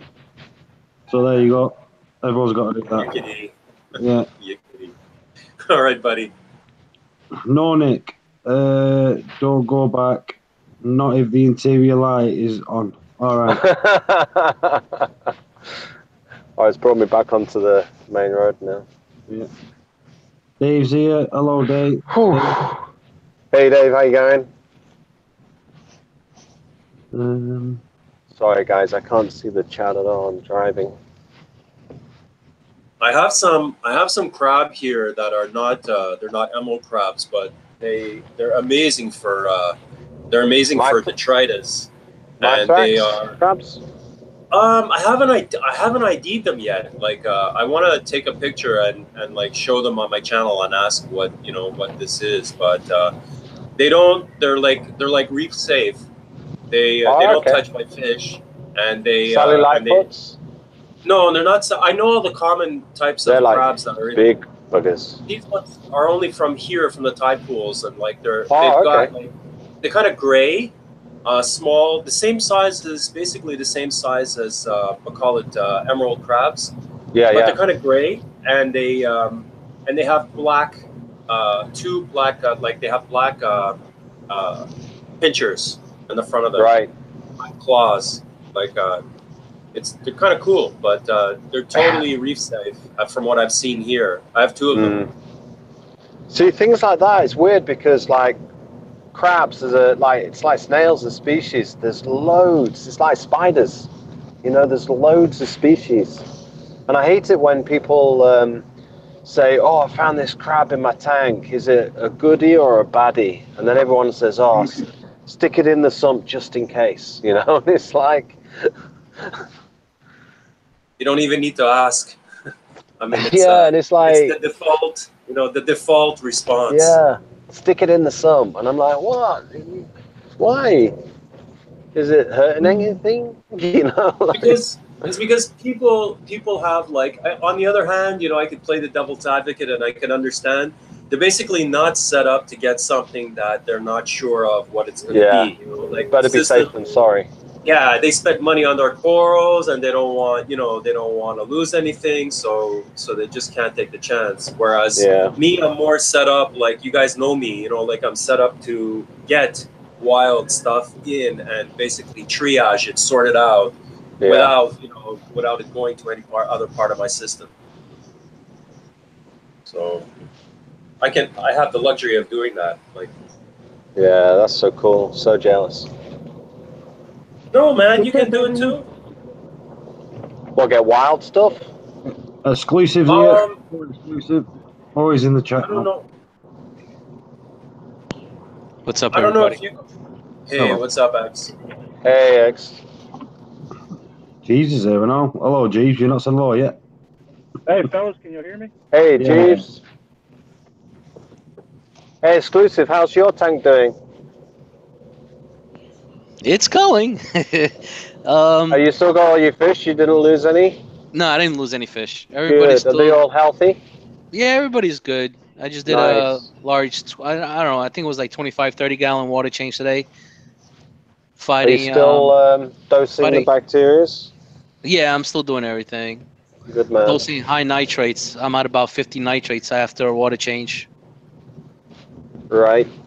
What filter media have you got in there? Nothing really. I'm just a skimmer. You haven't got any filter media? No, I don't have anything in there. Yeah, you need to get some filter media then, because the bacteria's got to live somewhere. Oh, I mean, I apologize. Yeah, I have some Seachem. Well, it's not Seachem, but it's Biofill from Aquaforest. Right. And I have a couple of rocks. I just ordered Miracle Mud, so that's on the way. Oh, okay, that'll hold some for you. Yeah. The only thing that I'm disappointed about was my Chato was dying. So I guess it's not time yet. Yeah. The mud should help you out with that once it kicks in. X, if you wanna get some kind of macroalgae in there and use the macroalgae but your Chato is dying, you can kind of cover your bases like with different kinds of macroalgae. Like you can get Caulerpa, feather Caulerpa. I think it's fairly common, and you can get maybe if you can find some grape Caulerpa or whatever you can find. Like put 2 or 3 different kind of species of. Don't only use Chato. Try different kinds, and you see whatever wins out, and at least you'll have some macroalgae in there. Just a suggestion for you. Oh yeah, no, absolutely. Again, tank is 3 weeks old, so it's still so young. Just gonna put the Miracle Mud in there, give it a few weeks, and then let's go from there. Hey guys, I gotta go because I reached my destination, but I'll be back on soon. All right, man. All right, speak to you in a bit. Yeah. Bye. Later. Hey, fellas, can y'all hear me? Yeah. Yes. Okay, good. I thought he was going to say something then. So I had this kid over here, local guy. He sold me, and he's gonna frag it now, but he's gonna hold it for me until the tank is ready. He sold me 2 hammers with 2 heads each. It's the Aussie Rainbow, the Ultra Rainbow, and a Aussie, I guess, a gold coral, gold hammer, I think they call it. True Gold. Yeah, the Ultra Rainbow and a Slimer, the SPS. So let's see how it goes. Yeah. Nice. I'm just going out for a cigarette. I'm not disappearing. Oh. So I'm not sure on prices, but for the 3 of them, he's charging me $100. Oh, that's not bad. Aussie True Gold is about the show I just went to. About 75 ahead, looking, right? 180 to 100 ahead. Wow. Yeah, he's giving me one with 2 heads. Or both of them have 2 heads on it. Yeah, I don't know what the rainbow would cost. And then you said a green Slimer? Yeah, but green slimes are not that expensive anyway. No. But he's charging me like probably $20 for the green slime, right? It's like 2-3 inches. It's a big frag. The Aussie True Gold alone is worth $100. Yeah, I was hesitant. I was like, nah. I was like, that's too much money. But then I started digging around and looking at the prices. I'm like, yeah, I'll take it. I was like, here's the money. Just hold on to it. So he's gonna hold on to it for a couple of weeks until the tank is ready. There you go. And I just got to get the nitrates under control. I think they should start coming down, and then once they come down, the tank should be ready. Yes, I put a green Slimer in my Nano already, and a couple of little bitty frags at Green's Bird's Nest I got from a buddy. And they're living. They're not dying out, but they're not really starting to extend and all. But that's because my nitrates are a little higher than where they need to be. But I just got my Chato light hooked up this afternoon in the back of that, all in one. Are you dosing anything at all now, or not yet? No, I've got all the stuff to start dosing ATI Essentials 3-part. Okay. Yeah. So I'm off Monday, Tuesday, and Wednesday, so I'm going to get that hooked up Monday probably. I actually set the container. I ordered a little dosing container off Amazon I found, which is perfect for a nano tank. It was $52, and it's a 3-compartment. They hold 1.5 liters each compartment. So it's almost perfect, size for dosing a nano. Yeah, I was setting on doing Aquaforest for the 2-part, 3-part, whatever you want to call it. But I don't know. Yeah. I'm still debating between that and Triton, to be honest with you. I don't know yet what I want to do. And I would say, like, for Triton, just wait a while. But it's up to you. Like, you could tell me, Rip, oh, shut up, you're not even here. You know what I mean? But I can't. Am I breaking up or? No, you're good. Okay. Rip, I take everybody's opinion and advice, man. No, you guys are good. Because Triton is, I'm hearing from everybody that Triton's like, you know, they can't get Triton, you know? So, well, like, they you're just digging a started hole for getting, yourself. Yeah, they just started getting some big shipments. I mean, BRS, I don't know if you were in on that conversation the other day. We kind of figured that they got a pallet. They had 200 units. So we figured they got a pallet. You know, that's just the first. But what I'm saying is, I know that, like, I heard that, and I hear what you're saying. But, you know, my idea would be like, you know, just don't jump on that first pallet. Wait to see like 6 months down the road to see if it's stable now, you know? Yeah, like, yeah. Well, what I was saying is my LFS just got like 50 units in, and they're supposed to have a pallet on order. So, but that's why I'm doing the ATI for now, because the ATI has all the trace elements in the 3 parts. And so you can adjust your calcium, alkalinity, and magnesium independently, but then it has the trace elements you need too. So I'm going to try to go minimal water changes by dosing that ATI Essentials 3-part. And I like it too because that's what a lot of people mentioned. Oh, well, it's kind of diluted. It's kind of weak. Well, that's what I want. I mean, I'm in a nano. I don't want to have to dose 3 mils a day. You know, that ATI Essentials, my dosage, I'm going to dilute it like their instructions talk about for a nano, and I'll be dosing 7 mils a day. So it gives me a little more room for error with a J-Bow dosing pump. Sounds good. You know, if you're supposed to dose 3 mils and you're dosing 4 mils, well, that's a 30% over what you need. Well, if you're dosing 7 mils and you're dosing 8 mils, that's only what, 16%, 15%, somewhere around there.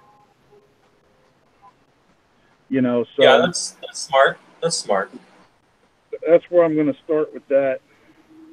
Now I just have to figure out if I can mix it. So the way their instructions say to mix it is to mix. It comes in 500 milliliter bottles. Mix it all with 10 liters of water. Take what you need and store the rest.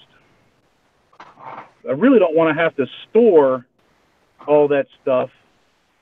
So could I just pull like 50 milliliters out and mix it with 1 liter? I wouldn't do that, and I will tell you why. Ultimately, it's your decision, right? But like, it's just advice, you know. You're just shooting the shit. Mm-hmm. But like, I wouldn't do that because let's say something, just in case something happens where your solution that you have mixed and ready, you know, you have it dosing into the tank, that gets contaminated for some reason. Right. Then you don't really have any kind of way to mix a new batch. You know what I mean? Yeah, that's what I'm saying. I don't want to have the storage. So instead of mixing it all, you're saying you wouldn't mix it all in one shot? No, I wouldn't. I would not. And I would have like some stored so that if I needed to mix another batch for whatever given reason it was, I could. That's what I planned on doing. I plan on mixing it. I was actually going to mix a liter and a half. What I was going to say is, like, if you really want to do that and you don't want to store it, then try it, see how it works. But, you know, get ready to go to the store in case something happens. No, I don't want to store it. I want to save, you know, it comes in nice little 500 mil bottles. So I was going to use, it's 500 mils to 10 liters, you know, of concentrate to 10 liters, you know, mixed volume. I see what you mean. 75 mils would give me 1.5 liters is what I figured. And so that's what I was going to do. But one of them's a powder, 2 of them are liquids. So that's my other dilemma is, can I measure the powder as a volume, or would I need to measure it by weight? No, you'll measure it in grams. Like whatever you measure, you're in the States, so you'll measure whatever you want to measure in whatever they give you a base measurement. What is that, ounces? Or no, this stuff is measured in. I can work in grams. That doesn't bother me. I can work in metric. So you'll measure by grams, like you'll use grams as a measurement. Like you're not gonna go ahead. I was gonna say, so I wouldn't measure 75 mils. I'd figure out whatever one milliliter. 1 milliliter is 1 cubic centimeter is 1 gram of water, correct? Of whatever it is. 1 cubic centimeter equals 1 milliliter equals 1 gram. Okay. Okay, so I'd measure it in 75 grams by weight.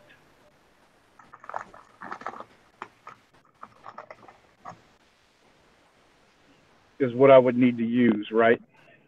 So you measure whatever you need to. If it's in powder form, and they tell you to measure X amount of grams into X amount of volume of water, that's what you would do, and then that's where my dilemma is with the powder. They give it to me as mix this whole 500 milliliter bottle of powder with. So you can do a ratio. So then you just do a ratio. Then if you're confused about, if you're not sure about how to get it to a solution that's smaller than mixing the entire batch, you would, like easy ways to half it, Yeah. See, I wouldn't even want to do that much. So what I really need to do is dump it all out, measure it, and then figure out what my weight would need to be. No, you wouldn't do that. Like, what? Okay, I will do it right here for you right now. What do you want to do? Just give the numbers to me, and I will do it for you. Okay, I'm trying to do 1/10 of the pre-mixed bottle, or of the concentrate bottle. So 1/10 of 500 mils is 50 mils. Right. Right. But that's that bottle with the powder is not full. So I think they call it a 500 mil. Look at ATI Essentials and look at the 3 parts. Part 1 is a powder. And the other 2 parts. Okay, but what are the instructions, Jeeves? Mix the bottle with 5 liters of water for a standard system, 10 liters of water for a nano system.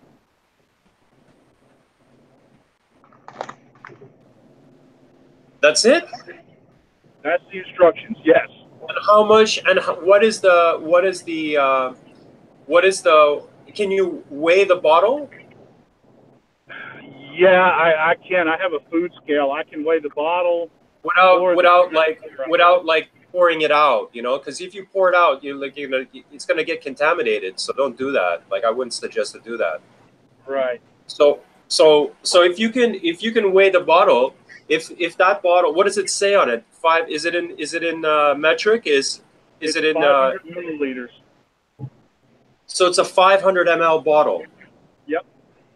And then if you weigh the bottle, it should be a little bit over like it should weigh like more than 500 grams. Okay. A little more, because there's the plastic of the bottle taken into account. You know what I mean? It's a glass bottle, so it'll probably be like 1,200 grams. So that means that the weight of the bottle is 700 grams. That's where my disconnect is. All right, that's where my disconnect. I know how to manipulate the units in metric, but no, you should. If it's 500 milliliters and if it's 500 milliliters. It's half a liter, right? Right. It's half a liter. So I'm looking at. I know exactly what that is. I'm looking right now. I'm looking at a 1.5 liter Coke bottle. Right. So actually, I know exactly what 500 milliliters should look like. Then you should have if you weigh that 500 milliliter bottle that's full of like a brand new bottle full of whatever it is powder that's in there. You should be looking at like maybe 520 or 530 grams for a normal plastic bottle. Okay. something like that. Like around, I don't know exactly, but like it. I mean, it's quite. I'm looking at the 1.5 liter bottle here. You know, it's so light. You know, I mean, it probably a couple of grams. Like you know. Well, see, that ATI comes in a heavy glass bottle. Oh, I see. But I mean, I have a food scale that does grams. So it doesn't matter if I pour out 100 grams, or 50 grams. If I pour out 50 grams of powder, that should be 1/10 of the volume in there. Right. Exactly. See, that's the difference. That's where the disconnect for me is in metric and standard. Is metric is mass. You know, grams is mass, whereas U.S. ounces are weight. Right. So, right. Exactly. It's 28. If I 28 scale of grams is grams. Yeah, but it's 28. So if you want to go between 1 gram, I think it's 28 ounces for a gram. Is that correct? Other way around. 28 grams per ounce. Yeah. Sorry. Yeah. Yeah, I know that from mischievous days. But yeah, like it's 28 point something grams per ounce. I don't remember the exact numbers, but I just So yeah, you should. But just to give you an idea, like your grams, your cubic centimeters, and your milliliters, right? They're all the same. So yeah, if you take 50 grams out of there, you should. I should be at 1/10 of 500. So 10 in 1 liter. In 1 liter of water. Yeah. 50 grams in 1 liter. Yeah. Okay. That's what I was thinking, but that's why I wanted to talk to some of you foreign guys that you actually use metric system. Yeah, Canada uses the metric system. Do what? Canada uses the metric system. Yeah, I know. We're the only ones that use imperial. I'm laughing because you're calling me foreigner. Well, outside of the U.S. is the only place that uses. I wish we would switch to metric. You probably won't hear most Americans say that, but I wish we would. It's so much easier. Yeah, it is. It is. Because I was an engineering student for, I took mechanical engineering, and we did everything in metric. All of our everything we learned was in metric. And then, like, at the end of a lesson, you'd be like, oh, well, these are the units for American, but they would actually teach us how to do everything in metric.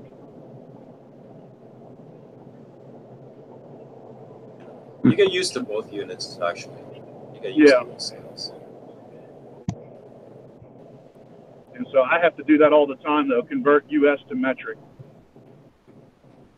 Like when we work with these ships, they pump in cubic meters per hour, and they use bar.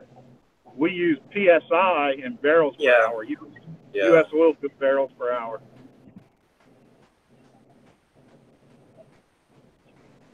But the same problem, the same thing when we dive. Like the gauge has, to check the gauge having both scales. Yeah, and they make gauges with both of them for us. Sometimes, just depends on where you go. Some plants will have the gauges that are marked in both, and some gauges have them that are just marked in PSI. But yeah, so I just wanted to run that by y'all and make sure my math was right. So I'm going to actually do 75 mils into 1.5 liters because that will fill those little containers. They're graduated up to 1.5 liters, and there's probably another 200 mils of space in the top. But that's where I'm going to start with them. Yeah, don't care about the volume, the full volume of the bottle. Just care about, or whatever container you're mixing in. Just care about how much liquid you have. Like Right. so if you're measuring from a cup, you know, let's say you're measuring from a measuring cup, you have the correct amount of liquid that you need in there. Right, and that's what I'm saying, because I know when they fill that bottle, it's a 500 milliliter set. It comes in 3 identical 500 milliliter bottles, but I know they don't bottle the powder by volume; they have to bottle it by weight. Well, what are you seeing on the other bottles? If they're the bottles are exactly the same size, one will be in grams and the other one will be in milliliters, right? Well, all 3 of them say milliliters. Even the one that's a powder? Yep. Yep. That's weird. That's weird. Okay. All right. right. Whatever the way they bottle it. It's like seeing like something that is like it's like seeing something that is it's wrong. I mean, if it's a solid, it should be in grams. Yeah. Well, because I'm making it more complicated than ATI meant it to be, because I'm trying to do partial doses. So ATI, like I said, their instructions are, if you're using a standard system, mix 5 liters of water, dump the bottle in, use what you need, and store the rest in a food-safe container.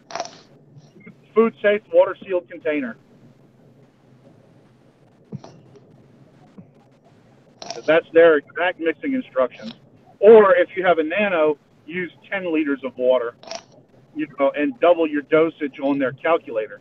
Because then they give you, you know, start dosing equal parts, and it's,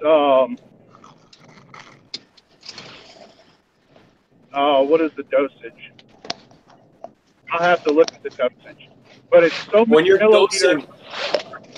when you're dosing, you're like, maybe you probably already know this, but you're dosing like at different times of the day, right? So I will be. I'm one gonna a day, split it. one in the morning, and one at night. Like, yeah, I was gonna split it. I'm gonna dose it all in one shot. I'm not gonna split up the alkalinity dose, because it's only gonna be 7 mils starting. So no, I'm don't dose at the same. Well, do what you want, but I would recommend not dosing at the same time, because Yeah, I would break that up. You're talking about the different solutions, or? Yes, the different solutions. Okay, yeah, no. So what I was going to do, my lights go out at 9 o'clock, 9 o'clock at night. So 2100.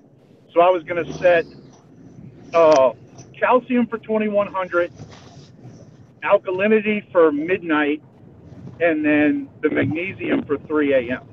So they'd all be 3 hours. How long do you dose? How long does it take to dose how long does it take to dose each solution? Do you dose for an hour, for example, or how long does it take to dose? It's going to be a few seconds. I mean, it's only 7 milliliters. Oh, okay. So it's going to dose for like, 20 seconds to pump 7 milliliters and then stop. And then you're going to wait 3 hours and you're going to dose the other. Can the third part. Can I just ask, what's the reasoning behind you doing that, Jeeves? Why do you want to do it that way? Just 3 hour intervals would make it easy, I guess. Then if why are you dosing all of the like each one in order? Why are you dosing the full amount in one shot? Because it's only 7 milliliters in one total dosage. And I have the J-Bow doser. So I don't want to break that up into, let's say, 6 1.2. I don't even think it'll do 1.2 milliliter parts. Have you used it for a while, or? No, I'm just getting ready to set this up Monday. Right, okay. So and it's the ATI Essentials that you're using? Do what? Is it the ATI Essentials that you're using? Yes. Right. I mean, I'll be honest, I don't know. I'm not familiar with that one. I mean, obviously I know about the Triton one, and one of the problems that people always seem to have is they they dose in a bulk load, and usually the water can't hold it. It drops out. So what ends up doing is they take a measurement, say for example calcium, and they're saying, oh, my tank's using a lot because I just put this in and it's already gone, you know, and they keep adding more and more and more because it's dropping out because the water can't hold it. So the principle behind spreading your doses out as thinly as possible is to do enough so that the water can take it up, and then give it some more so it can take it up, and some more it can take it up. Now, I had a conversation tonight a little bit early on with somebody, and the analogy I used for it, because I love my analogies, right?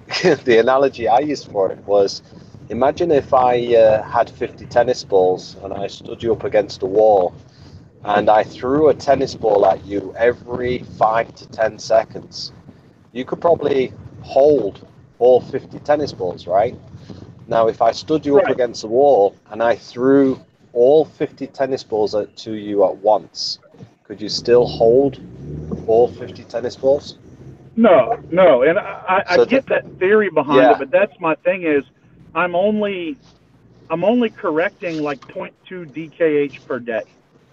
Right, but what about the uptake? I have very low demand. Is it because your system is established and you've already got corals and that's, you know, to start supplementing what you already have? Yes, that's exactly what it is. Right, I've got you. So is it a small system with very few SPS and?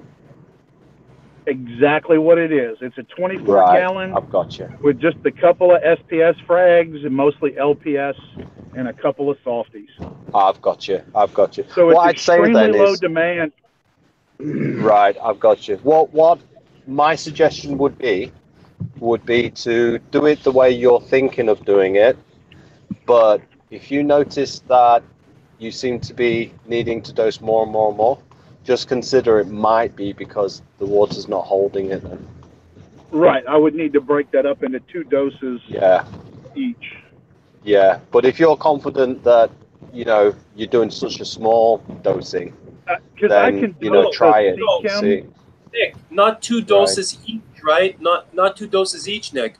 He would need, if he can't hold it, if it's not holding, he would need to give more time between the different solution, dosing the different solutions. For example, dose one at night and then wait 12 hours later and then dose the other. Am I correct? Sometimes it's like calcium. You know, we get people chasing calcium because it dissipates. You know, that's why you get calcification, and it dissipates out the water. So you have to kind of give the water a breather between. Yeah. So I always recommend to break down the dosing of each one, and so you do like a small dose of one, and then a small dose of the other, and then a small dose of the other, and then repeat that process. So get your parameters. Try to get your parameters as don't chase numbers, Jeeves, but my recommendation would be to get your parameters as stable as possible. Yeah, okay? that's what I'm shooting for. And you do that with your magnesium. You do that with your magnesium. Make sure your magnesium get your magnesium at 1350 first, and then mine's way over that. Oh, okay. So then you're already good. You're already good. So don't dose for 3 months. I tested this afternoon. I'm at 8.9. Yesterday I was at 9.2. Okay, I'm at 8.9. Now that's testing a few hours off of 24 hours. Right. Because I figured it's about 0.25. No, but is it stable? Is it stable? Well, it drops slowly right now because I'm not dosing anything. Well, that's fine. That's fine. But I'm at 8.9, 449 calcium, and I'm at like 1460 magnesium. Right. Oh, he's good. He's good. Yeah, that's fine. That's so yesterday I was at 9.2, and I was at like 455, 460. You know, so I'm just trying to get that drop sweet spot to where, because I'm trying to do less water changes. Just because of the way my work schedule is, I can't always do a water change once a week. Right. You know, I can go add stuff. That's easy. Or if I go out of town, you know, that's why I'm trying to set this doser up to be able to What run were you it water consistently. changing for, Jeeves, before? Were you water changing to replace mineralization, or? To replace minerals. So what about in terms of your phosphates, nitrates, and all of that? Is that pretty stable? Phosphates are 0.15, nitrates are 15. Right. So, and I just started running Chaeto. I haven't run Chaeto yet. I just got my Refugium Light today to run Chaeto in the back of that. So you're thinking with dosing the ATI, then you shouldn't need to water change if you can keep your your nitrates and phosphorus stable? Yeah, I don't have to dose. I don't have to do anything to my 75 other than dose very seldomly, because it's just fish and soft corals, but it's predators. But the Chaeto controls the nitrates and phosphates off of that. Yeah. And then, you know, with their huge bio load and my protein, I can actually turn my protein skimmer off, and it doesn't hurt anything. No, I can believe it. I think the other thing with the Jabo, if I remember correctly, the minimum dose it will give you is 1 millimeter, right? Right. So that's what. So instead of doing, so I've got 7 mils, right? Yeah. But let's say 6. Instead of doing 3 mils twice a day of alkalinity, and those dosers aren't the most accurate, quote unquote. Yeah. You know, and let's say it's unintentionally dosing 4 mils per day per dose. So then I would be dosing 8 instead of the 6 I need, you know, every day. So it will slowly creep up. That's why I'm going to do the 7 in one shot, because it's not a huge swing. I'm only swinging 0.2, 0.3 DKH per day. Yeah. You know, replenishing that at night with the alkalinity. Right. I mean, with the Jabos, another thing when I do hear people using them, another way to look at it for you to consider is if you dilute the solutions with RO, so that, you know, for every 1 milliliter that you're dosing on the setting, you're actually only dosing half a milliliter of solutions because you've diluted it, you know, by half. Right. So that way, and then that's what I'm already doing. No, but if doing, the doser does run out, then Nick. Sorry, he's doing 50 milliliters. He's gonna dose 50 milliliters a week. Right. So he's doing 7 times 7. 7 No, times 7. It probably won't be 50 milliliters a week. That's just for mixing it. So the way the instructions are, that's what I was explaining. The instructions from ATI are use 5 liters of water for a standard system, or 10 liters of RO water for a nano system, and dump the whole 500 milliliter bottle in it. Well, I have a 3-part acrylic dosing container I just got that holds 1.5 liters. So what they say is mix the whole thing up. You know, take what you need, put it in your dosing container, store the rest in a food-safe container. I don't want to have to store that in you know, drums or buckets or whatever. So I'm going to measure out what I need, 1/10, and mix a liter, however long it takes to use it. Right. So so the ATI one, you have to mix it first before you use it. Yes, it's a concentrate. Right. So it's like the old Triton, then the old original Triton. Yeah, it comes in 3 500 milliliter bottles or 3 1-liter bottles, and it makes 5 liters or 10 liters. But then once you read the instructions, it actually says cut it in half. You know, mix it with 10 or 20 liters of water for nano systems to give you that better consistency, you know. Yeah, and also you just smaller, like more fine tuning of the dosing, right? Right, exactly. I got you. But that's what we were discussing while you jumped off, was because, you know, we use ounces. Ounces are weight, not mass. Yeah. And the bottle is 500 milliliters of powder for number 1. Number 2 and 3 are liquid solutions, so that's easy. That's measure out 50 milliliters. Right. But number 1, and that's what, who is that? Is that Rip? Rick was telling me use 50 grams of dry powder.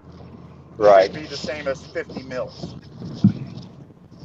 I mean, there's one suggestion I could make for you. You know, when you're dosing, if you split your dosing into twice a day, so you dosed in the morning and then you dosed in the evening, a benefit that would give you is that if you did your test midday or in the afternoon, then you could check as to whether you needed to skip or alter the dose for the evening, right? To fine tune.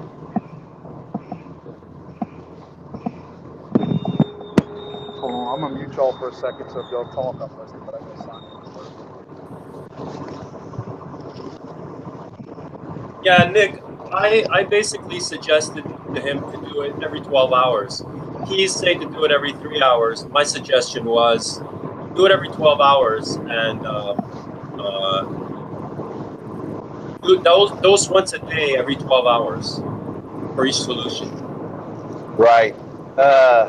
I prefer to break up the dosages and dose more frequently because you know that the water can hold it. And then also, like I said, if you water test like in the afternoon or midday, then it might be that you can alter your dosages for the rest of that evening, depending on whether like the JBO, if it's not too accurate, might overdose and already have dosed the full day's worth in the morning.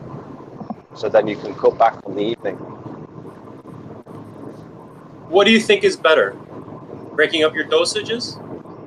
I prefer to break up your dosage simply because, I mean, the thing is, I don't know, I'll be honest, I'm not experienced with the ATI solutions, but if it's anything, yeah, if it's anything like Triton, over what, 7-8 years of, dealing with Triton, issues, the most common one people seem to have is chasing the numbers because they're doing bulk dosages and they're not spreading them out thin enough.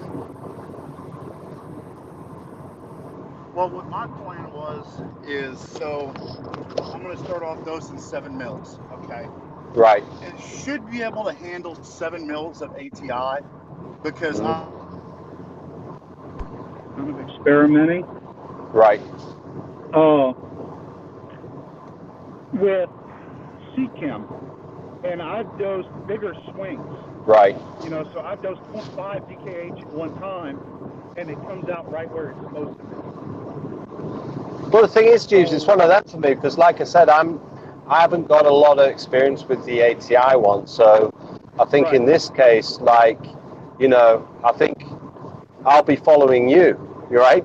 So, you do what you're like planning on doing, and I'll be following because I'll be interested to see how it works because it's something I haven't got experience in the ATI.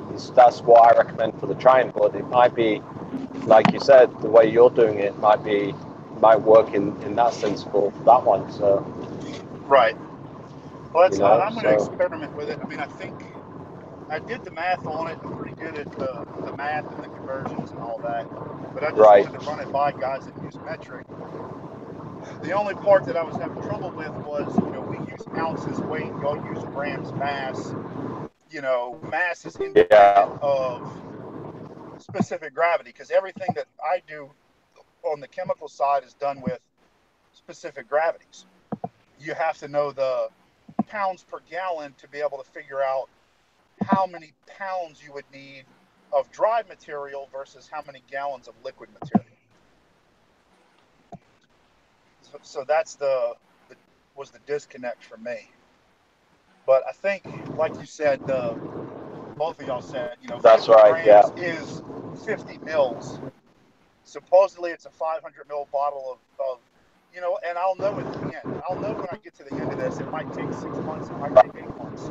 But, if I get to the end and I have powder left over or I run out of powder, then I know, hey, I wasn't doing it. Right. And so that's what I suggest, though. You start off with equal doses of all. I mean, my own. Go ahead.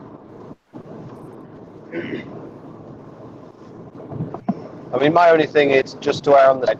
I'd want to break it down into 2 dosings, just so that, because you're relying on equipment as well. So what you might find is that in the morning, you know, the J-bow, if it's run out of sync slightly, it might have already dosed more than it should have.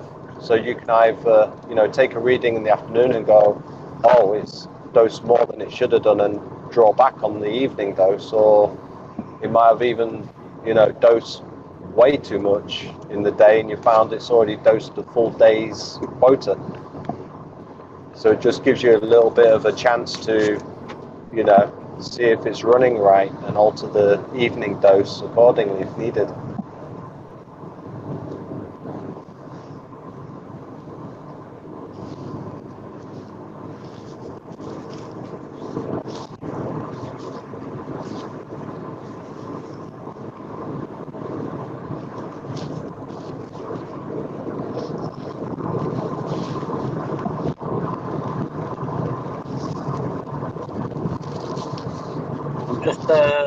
I'm still here.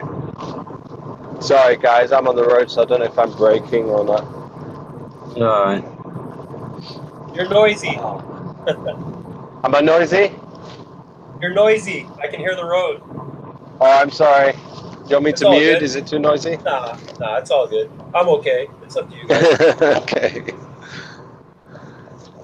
Oh man, I'll be interested to see what the ATI is like, because it's something I've not really delved into.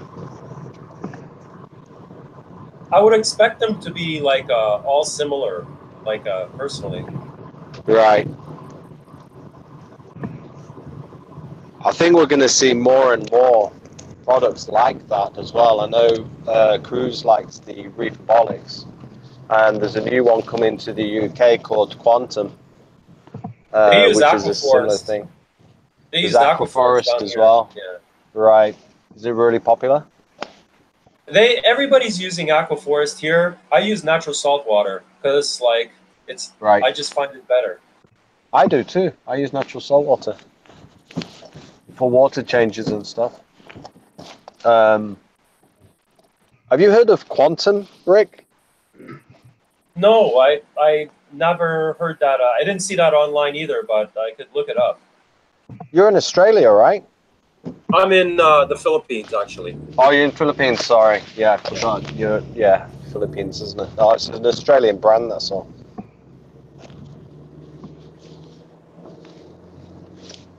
But yeah, that's just coming into the UK now. So I'll be interested to see how many people switch on to that. I've seen a couple of people talking about moving on to it to give it a go. Everybody, look at the video. Look at the poster that I just put on the thing. Look whose head's on that United shirt. Wah, wah, wah. It's Seymour. Seymour's not here though. Seymour's not here though. You can't bug him. Is he in the chat? Oh man, you're being crazy. You're just mean, Paul. Yeah, but that's hilarious. You're a mean boy. Exclusive needs an intro. Do I want to make him one? I need an intro as well. Yeah. Wait. Let me take a picture of that and send it to Seymour. A screen grab.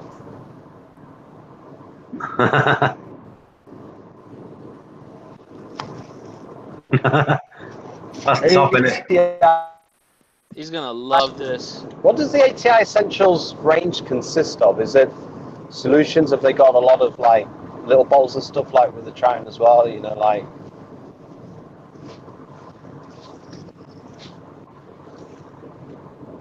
Who are you asking? What they have. Anybody who knows. Let me look it up. Because what if, like, you know, if you do an ICP and molybdenum is in the negative, what's the corrective measure? Like for dosing, do they do little bottles of molybdenum? That's why I say, like, that's why, like, I find Reef to Reef is just easy. Not bulk Reef supply just easy because they have the calculator on there, right? So I was going to look up if ATI has the calculator on their site. They must. I mean, ATI does not have the calculator, but they give you the dosage parameters. Right. but So they tell you so many mils of mixed solution gives you 1 DKH in 26.4 gallons. Do they have all the trace elements separately then, Jeeves? Like when you do an ICP and it comes back low in this one or that one, do they sell the little bottles of trace elements? Yes, they do. Right. They sell, so the Essentials is an all-in-one, base supplement, your base additive. And Right. then they sell the individual elements in case you need to supplement them. Right, so much the same as Triton then, really. Yes, much the same as Triton, but it's cheaper. It's cheaper. I mean, I paid $20 for what will be 10 liters worth of mix. Right. And it may not be cheaper if you're dosing large volumes because it is a little bit weaker. But for a nano system, I only need 7 mils at a time. Yeah. So 10 liters is going to last me, what? 3 to 4 months? Yeah. How much is the ATI? Like $20 for the 500 milliliter kit, which makes Right. 5 liters for a standard or 10 liters for a nano. 20 Is that going to be bucks? cheaper than? Is that going to be cheaper than mixing salt for water changes? Yeah. Yeah. Yeah, Fritz is 24 for a small bag. Wow. And I get, I don't know, maybe 5 or 6 mixes out of that. But See, surely, can you imagine? Have to do the water changes. Can you imagine if this became more and more and more popular, so people were just using salt to set up with, and then to run, they went on to Triton, Aquaforest, ATI, or whichever. So sales in salt is going to drop by a huge amount, right?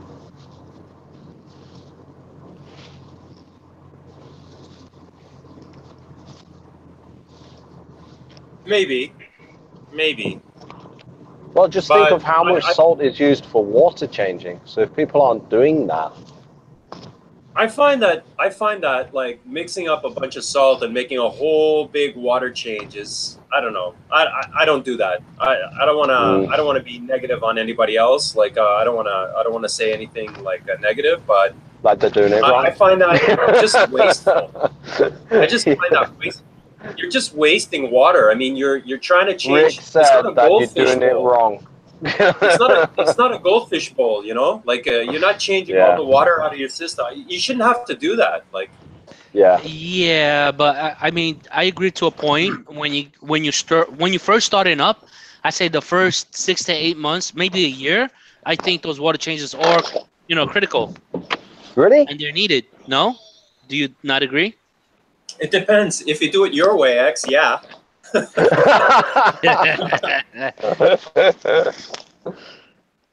I don't know. I think I'm not ragging on you, buddy, but it is what it is, right? No, yeah, of course, yeah. No, but if you go slow, you should be able to, if you really go slow and you build your system up, you should be able to.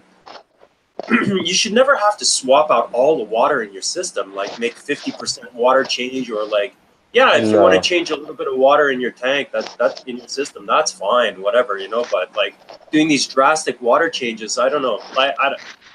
That's not how I reef. But everybody, I'm not knocking anybody, but that's not how I do it. That's not how I'd want to do it. I wouldn't want to do that personally. No, you normally just balance it up all the way through. Normally, you should reach stability in around 6 to 8 weeks, because that coincides with the bacterial establishment, really, or I find it does. Once you've reached that, and you just, tweak it up with your stocking, but your stability should remain in place. Because that basically, the way I see it is, that basically tells you, You know what I was saying, Nick, the other day? I was saying, we were talking, I was on Mike's Aaron's Aaron's channel. Aquarium? Yeah, and we were talking about like water testing, you know. And at the end of the stream, I said, look, everybody talks about water testing, but at the end of the day, you know, you should know your system, whatever system you have, whether it's a nano system or it's a huge system or a small system. You know, you should know what your system does, how it reacts, like in terms of water chemistry I'm talking about. Like and you should be slightly, the analogy you should be that anticipating the results, right? Exactly. It's like a surfer on a wave. If he gets too ahead of the wave, there's no push. If he falls behind, it's a wipeout. He's got to be right ahead of the crest of the wave so that he gets the maximum speed out of it and he gets the maximum stability, right? So if you're ahead of your water parameter, you know that your system is going to take X amount of calcium, X amount of alkalinity, you know, so you don't wait for it to be depleted. You're actually slightly, you know, you're hours ahead of what it needs. Maybe 12 hours ahead or something like that, half a day ahead of what it needs, because you know your system. And you can't get to know your system if you're constantly changing all the water and you're constantly adding stuff and constantly taking out stuff. You know, part of the stability of the hobby, I find, and like, look, who am I? Shut up, Rip. We don't want to hear you, but that's fine. But that's how I see it. It's just sharing information. You know, I'm not telling anybody what to do. But no, like, I mean, the thing is like, for me, I think there's a big difference between trying to tell people what to do and offering suggestion, and you know, what, you know, you might want to look at this and you might want to look at that, you know, because staying slightly ahead, when you know your system and you stay slightly ahead, that's when you get the most results. Yeah, you know? Because it's like I always say with water tests, you know, it's a case of not testing the water to know what to do. It's testing the water to check that what you've done has got the results that you expected it to have. But the only exception to the rule with that is like the situation Jeeves is in now, because he'll be using his water test to calibrate. So to get into the position that you're talking about. So it depends at which stage of the system, within the system you are, or what you're actually doing, where what Jeeves is doing is applying a new method to his system. So he's using the water test to calibrate, to incorporate that method. And then once he's done that... If you're going to another method, right? Yeah, exactly. So he's like utilizing the water test to calibrate the method he's moving to.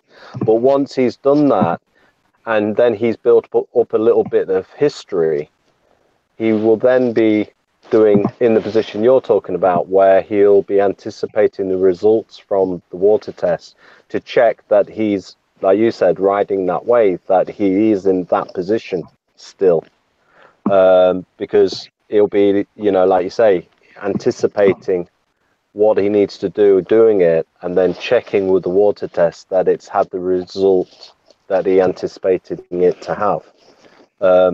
So yeah, I agree exactly. I agree exactly what you've said. And the only problem is with, I think, especially for newcomers to the hobby, it's difficult because, you know, the first tank, often you're troubleshooting with water tests. Have you fed too much? Have you got enough flow? Is, you know, you're checking the system, because your first system, you're hoping that, you know, the guy sold you the right pump and you're feeding the right amount and all that. So the water tests go a long way to telling you, you know, what's right and what's wrong. But yeah, I think once you've got a bit of experience under your belt, you should be in the position that you're talking about. I mean, I'll be honest, sometimes I'm terrible for water testing, because when you set systems up and time after time after time, and you're following the same procedures, the same methods, you kind of get too kind of, you know, anticipating too much. So you kind of take for granted that this is what's going to happen. So, you know, I'm guilty of not water testing enough, or you could say checking myself enough, you know, sometimes. My side is like, sorry, go ahead, Alex. No, I was gonna say I don't mind. I mean, I hate doing the water changes now because it's such a struggle for me. But I actually like after I do the water changes because I see clarity in my tank and everything looks so clean. Honestly, you know. So But you can have that without Uh-huh. water changing if everything was in balance. That's the thing. That's Like, what you I was remember just thinking. yeah, you remember when we had our last chat and you said, "Oh yeah, I added this, and I went, "Whoa, you're gonna have to do some work now to keep on top and ride it out until you get to that, you know, stability. Once you get that stability, then everything will kick in." So there's, in a way, you can say there's nothing wrong with what you did by adding those type of fish in all at once. It just means you have to work a bit harder because you did that. But there will be a point where it stabilizes, though. Even with that, the biosystem will start sinking together, and you will achieve that, you know, water clarity as long as you're working with it, you know, and not still working against it. Actually, Nick, go ahead. I'm sorry. Go ahead. I would say this, just to give you like a perspective. You're not taking care of fish, and I've said taking care of this, water. Exactly. I know you've heard that before. Yeah, I have a question for you, Nick. If you think of it that way, you would be very reluctant to throw a lot of things in the tank, like throw a lot of inhabitants in the tank all at once. You see what I mean? Yeah, I know, and that's where I messed up. And again, people that are listening, don't do man, what I did. No, I'm not coming down on you. You didn't mess up nothing. Don't say that. You know, like it's we're not ragging on you. We're all just shooting the shit. You know. It's just that by doing what you did, it just means you gotta do stuff. Makes things harder. Just means you gotta do stuff. But sometimes I'm in that situation because my client puts me in that situation. He says, "I want a tank full of fish like yesterday." So I will do the same thing and put myself in that situation. But I know that, okay, he wants a tank full of fish. I can do that, but it means I need to do this that I wouldn't have needed to do if he didn't ask me to do that. So all it is different work for a different reason. Nick, let me ask you. I'm planning on either going Triton or Aquaforest, but my sump is set up for a Triton sump, where the first chamber is my refugium, and then is my skimmer. The problem is if I don't put some kind of filter sock or some filter floss or something, either at the beginning or at the end, my water column, it's always dirty. It always looks like there's stuff flying around. Right. What's your opinion with, let's say, an example, just running Triton with a filter sock? What is the stuff that's floating around? I don't know. I mean, it could be debris. It could be food. It could be whatever.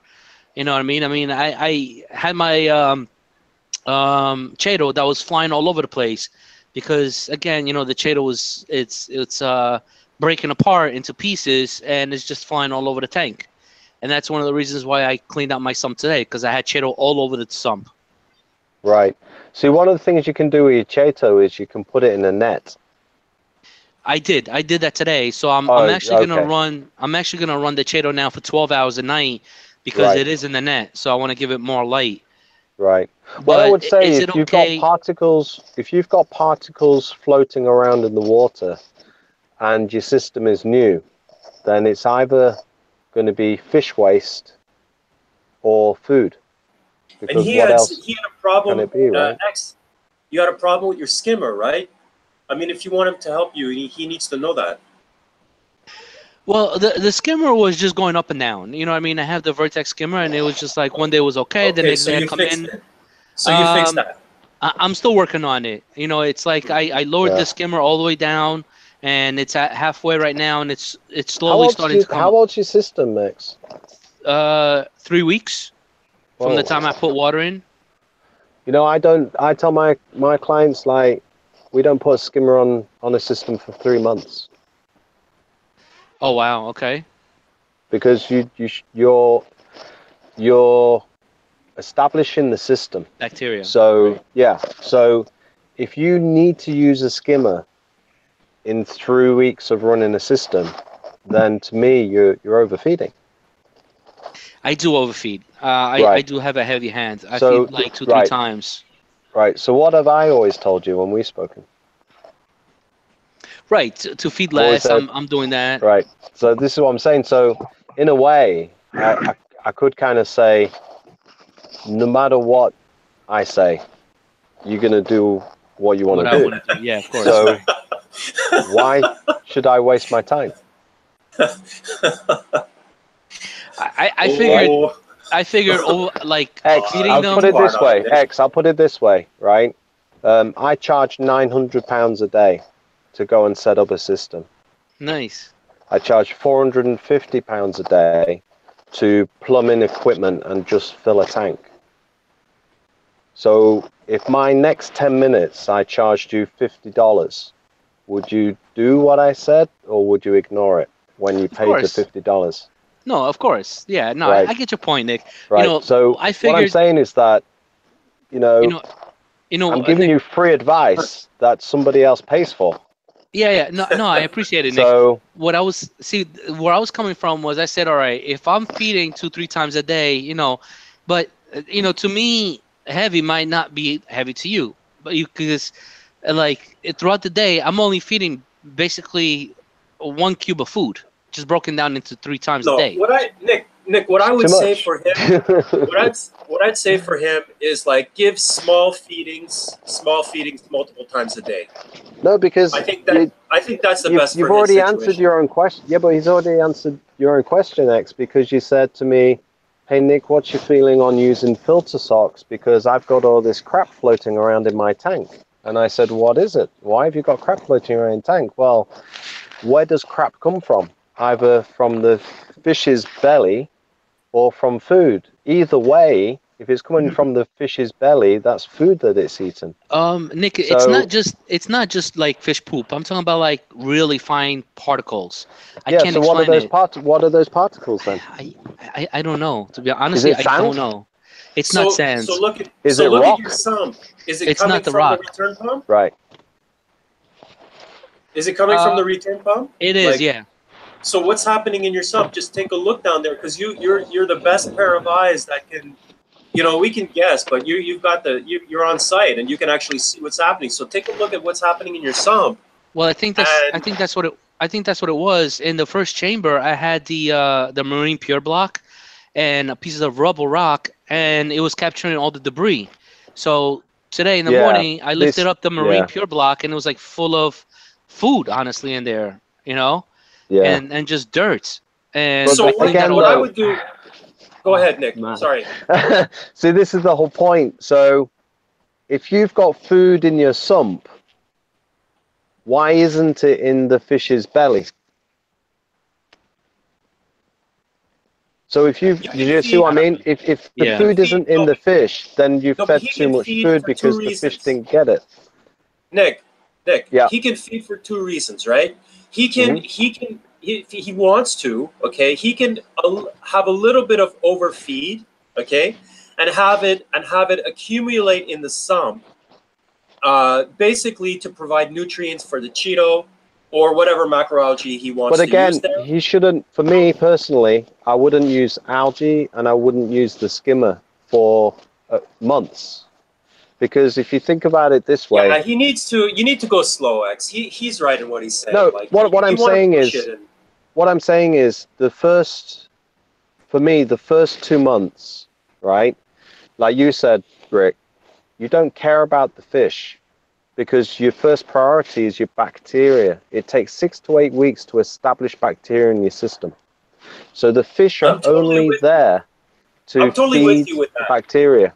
So what he's doing by putting Clerpa in there or Cheeto in there, what does that feed off? What does algae feed off initial stages? Is like ammonia, phosphates, nitrates, right? So this is why I say to people, like, I never switch my lights on for extended periods of times for the first 6 to 8 weeks. I only have the lights on if I want to watch the fish for an hour to 2 hours, and then the lights go off. And my lights are still off. Yeah, because this is the thing. If you put your lights on, you're providing the algae spores with light, ammonia, to spore, and then it'll start using phosphates and nitrates. So initially, I don't want anything else to use the ammonia except the bacteria, because the more ammonia I can give the bacteria, then the more it's going to colonize. So you're saying like, well, you can feed to give to the Cheeto, but why? You don't need the Cheeto in there. Why do you need the Cheeto? Because his situation, I'm just trying to help him, because his situation is that he's pushing the whole thing. Yeah, but then by adding, all right, think of it this way then. For the first month, I wouldn't even have anything in my tank. You know what I mean? Yeah. Going. No, you can put fish in there, it's no problem, but you've got to balance it, because imagine like you put Cheeto in there and then you're feeding extra because you want to give the Cheeto nutrients, so everything's going to rock up. And well, he's already, Cheeto, he's already fed. It's already in there. So, but this is the thing, because when you the Cheeto is going to capture, it's going to act like a filter as well. It's going to hold on to stuff. It's going to entrap. Mechanical filter. Right. Well, no, it's not mechanical, because you're not exporting. With a mechanical filter like a skimmer or a filter floss or filter sock, you're letting it trap and then you're removing it from the system. With Cheeto, you're holding it and then letting it decompose in the system. Hence all the particles that he's talking about. So right. So can I use filter socks for now? Yeah, you can, because but my question is this. Think of it this way, right? I'm going to throw a load of stuff into my tank, so then I need to put a filter on it to take it all out again. Exactly. Don't put it in the first place. Exactly. I agree, but at this point now, I'm kind of stuck, so I have to, you know what I mean? So yeah. What I would say, your next water change, what I would do is drain your sump down. Drain your sump down to zero. Suck up all of that stuff, right? So that's all gone. So the only stuff you're going to have now is going to be in your display, floating around. But then it's like what you're saying is, if I stick a filter sock in, anything that's left in the display is then going to get captured before it goes all in my sump again, right? Correct. Yes. What I want you to try exclusive is this. Do you have a turkey baster? Yeah, I do. Right. Okay. So do you feed using the turkey baster? No, I use a syringe, honestly. So I have a big syringe that's like 10 mLs, and it's long enough where I could basically take it and just shoot like in the water, and the fish will eat everything from the water column. Right. So that's the best way to feed at the beginning, so that there's no uneaten food. So just a little bit, right? Don't shoot it all in at once. Put a drop of food in and let them go crazy for that till it's all gone and they're looking for more. Then put another drop in. Mm-hmm. And then they eat all of that and they're looking for more. And I would say, for you, really try and see what happens if you cut down on your feeding. If your fish start looking a little bit skinny, then you're not feeding enough. But I would guess that they would start hunting and start eating all of the food that's in the rock and stuff that you've already fed. They would start finding food. Do you know how often I feed my fish? My fish get fed once every 2 or 3 days. The rest of the time they're scavenging around. Wow. And my fish are not skinny. See, but the problem is your tank is already probably established. Mine is brand new, so I don't have anything on the rocks for the tanks to graze on. Yeah, but it's the same procedure through. It's like when you put the food in, right, and they're eating it all, you'll be surprised at probably how little you need to feed. Because I always say that a lot of hobbyists run their systems through fear. They're afraid that the lights aren't powerful enough. They're afraid that the flow isn't powerful enough, and they're afraid that they're not feeding enough. Hey, I'm just going to go downstairs for a sec. I'm going to mute myself. No worries, Rick. But if you think about a lot of the problems that you see hobbyists have, what are the problems that they have? Hair algae, cyano, right? Things that come from too much, too much light, too much food. Yeah, polyp extensions withdrawn because the corals are getting battered by the flow. The flow being so strong, and they point the power heads at the rock to try and blast the stuff out of the rock. And actually what they're doing a lot of the time is pushing the stuff further into the rock. Now you imagine if your flow was a soft, gentle surge, would the food particles be floating around where the fish can still grab at it, rather than being shoved into the rock where they can't get at it, and then it starts decomposing? So a lot of the times what I see is people do too much because they're afraid that things aren't enough, and actually undo, the good by less. Less is sometimes more, right? But I would say, yeah, in your situation now, because you've got all that particles, I think, yeah, you're right. Get a filter sock on there, but don't just use the filter sock by itself. Put filter floss in there, and then change that filter floss every 2 days, because then you're taking it out. Otherwise, that filter floss, if you leave it in for 4 or 5 days, it'll capture stuff, but it will just leach into the water because it's still in the system. It's just held in the floss. So you want to export it, you want to get it out. But with your feeding, I think, how many fish you got in now? Like 10, 15 fish? Like 14, 15. 14, 15 fish. Even with that amount of fish, I think you'd be surprised at the feeding, the small amount of feeding you can do. But like Antheas eat like pigs. Yeah, see, the problem you've got is you've got like Antheas. Antheas need to be fed 2 or 3 times a day. They need that type of feeding, and that's why I wouldn't suggest for people to get Antheas when you're establishing the system, because of what they need. Because you have to give them what they need, right? And the thing is, I don't want you to think I'm telling you to starve your fish. No. With Antheas, they are fish that require, or they like to have frequent feeding. So those, you're going to have to feed 2 or 3 times a day, but make sure that the feeding is very efficient, so that when you feed them, you do it in such a way that nothing goes to waste.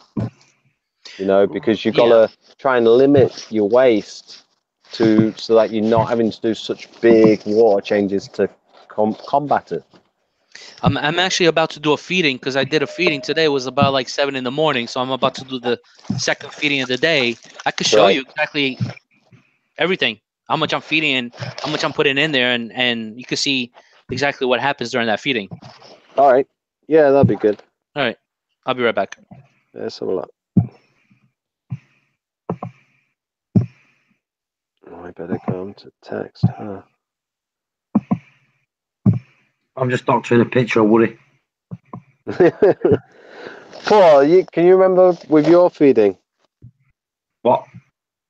With the amount of feeding you were doing before, can you remember? Yep, lots. Lots and lots and lots. And now I don't. Well, no, I stopped doing lots and lots, and then I started doing. I am feeding a lot more now compared to what I used to do. Yeah, because you everything's in balance again now, right? Yeah. So you've got that buffer to do it, but it's difficult because it's one of the things I think is like a taboo thing to say is don't feed, like lower the feeding, because it's like almost unnatural for a hobbyist to want to not feed.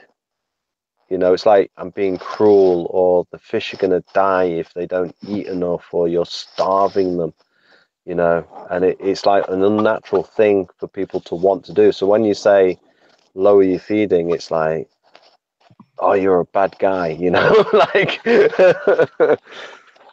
you're a bad man, like you were telling me to starve my fish, Yeah. But it's like,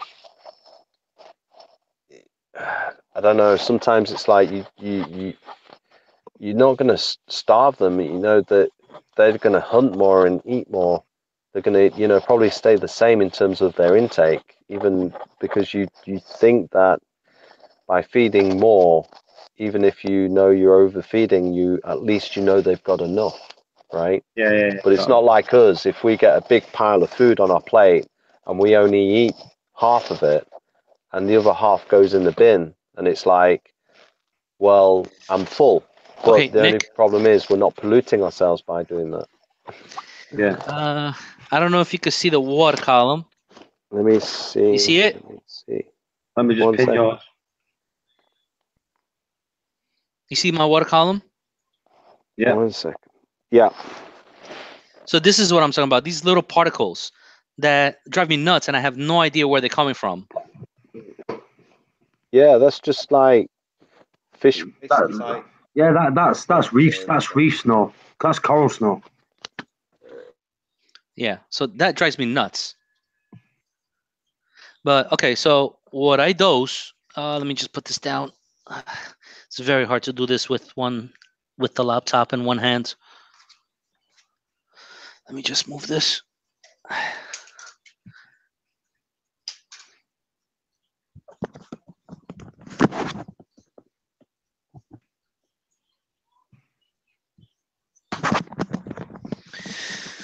So what I dose is, can you guys hear me? Yep. Okay.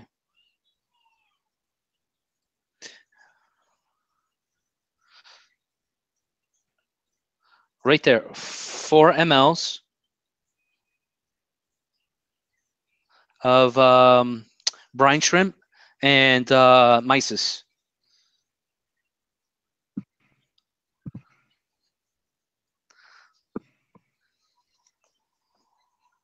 Sorry. Well, no, it's all right. 1 second. So that was about half. 1 second. Bear with me. Let's get your screen up.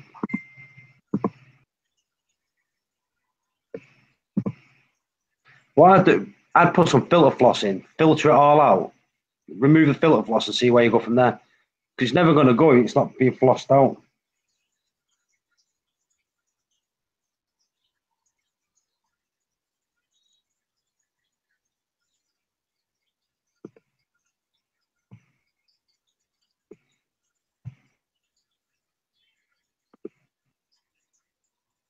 So you're saying that I should stop here?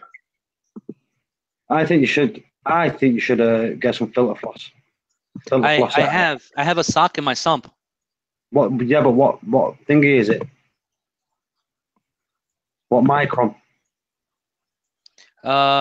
200. Yeah, that's too thick. All that stuff's just going to flow straight through 200 microns. So.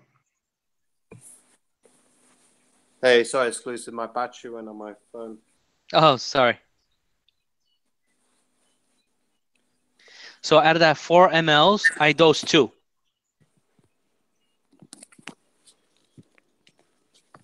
Are you there, Nick? Yeah, I'm here. All right. So, let me see. But how did you feed? Did you just drop it in the water, or did you shoot it in? No, I shot it in like at the just like this. So you see my syringe up here? Right. That's it. So I do like little things like that. Yeah, what food are you feeding? Mysis shrimp and brine shrimp. Right. What you might want to do is stay off the frozen food, right? And just feed them either pellet or flake. That's the problem, is that the what do you call those guys? The Anthias don't eat anything but frozen. Yeah, that's the only problem with having Anthias when you set up a system. Yeah. Because the dietary requirements kind of work against what you're trying to do when you set up a system. You know, like with those guys, have you tried feeding them like chunkier, like slightly bigger bits of frozen rather than? I have. So what I've done in the past, I don't have any right now. Well, I do actually, but I don't. I try not to do it every day. But what I do is I have squid that I chop up into really fine pieces, almost like really small. Yeah. And I'll give them squid, or I'll give them, the other day I had salmon. I gave them some salmon. Right. Some shrimp, stuff like that. Yeah, but that's a better way, because then your bigger pieces, so that, because if you imagine that's like, you know, what you're squeezing in there is almost like juice, you know, so they can't eat that. It's too fine, but it's going to go in your water, and it's going to decompose and produce ammonia. The ammonia is going to go to nitrite and then nitrate. So you're adding to your nitrates by doing that. Yeah, You see what I mean? Honestly, I had brine shrimp. What tank is that? 100 gallon. Yeah. I had brine shrimp because when I first started with the small clowns, you know, the PE mices was too big for them. So now I'm just trying to finish off this brine shrimp. Once I finish, then I'm not getting any more. What I'm gonna pick up next is I don't know what you call it, LFRs, Reef Frenzy or something like that. Right. Not Reef Frenzy, the frozen food that they sell in the fish shops. I'll be honest, I wouldn't buy it. I would make it myself. Yeah, but you know, there's so much like things in there. There's so much things in there that they add that I don't have, like fish eggs and all the vitamins and everything else. Yeah, but for what you're doing at the moment, you're just adding juice into there that the system isn't ready to deal with yet. Gotcha. You know, it's like you're polluting your water, and then you're suffering the consequences by having to do all the big water changes you get because your system's still establishing. You're 3 weeks in and you're pumping a load of, you know, juice in there, you know. Mm-hmm. So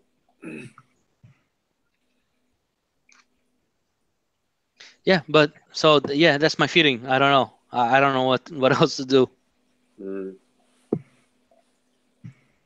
I mean, what at made this you point, wanted to put so many fish in at once of the type of fish that you bought? You know, Nick, is it your first tank or? In about 15 years, yeah. Right. But I went to the store with intentions of picking up 3 chromas and adding the 3 chromas and my two small clownfish. Right. And then I got there, and you see that purple tank that I have right there? Mm-hmm. Cost me $50. It was like $45. Right. And the guy's like, okay, take that. I took that. And then I saw the yellow and the blue. And I picked up the blue one in like one day. And then I went back like 4 days later and I picked up the Antheus. Why? Yeah. I mean, you know, I got 3 Antheus for $45 at the time. No, not yet, yeah. At the time. So I got such a good deal on the fish that I couldn't pass up on it. So how much are you spending in salt now? In salt? I mean, I've only gone since I've had the tank up. I'm talking about my small QT tank and this tank. And the small QT tank that I had it up for about 3 months. I've only gone through about 1.5 buckets of salt. Right. So I would say in about 1.5 months. Because I'm just thinking that with all the fish you added, you're doing water changes now to compensate. You're probably going to be spending more in salt because you've got to water change than the saving you made instead of waiting and buying the fish later. Yeah. I mean, you know, I agree. I'm not disagreeing with anybody that I effed up and I shouldn't have bought the fish, especially these fish, you know, right off the bat like this. I agree. And if anybody came on the stream, I mean, if anybody come on the stream today and said, yeah, I'm getting these fish and this and that, I'll be like, no, don't do it. You know, just because I'm going through it. But it is too late now, you know, now I just have to deal with it. I would, but I definitely say, you know, watch with your feeding. You know, I would say you don't need to. Like, let me show you. You didn't see my fish earlier, right? And my battery's going soon. I need to charge it. So these are my fish.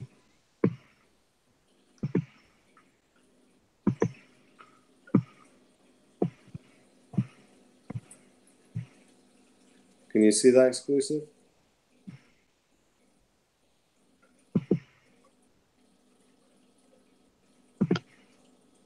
Did we lose him, Paul?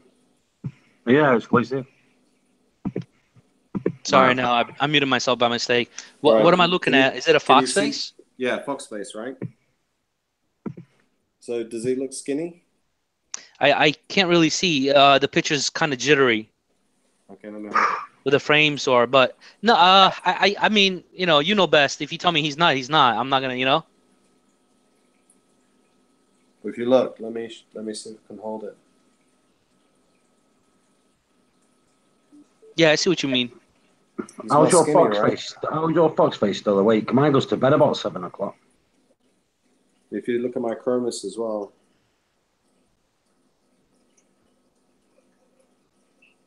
They're all just slender.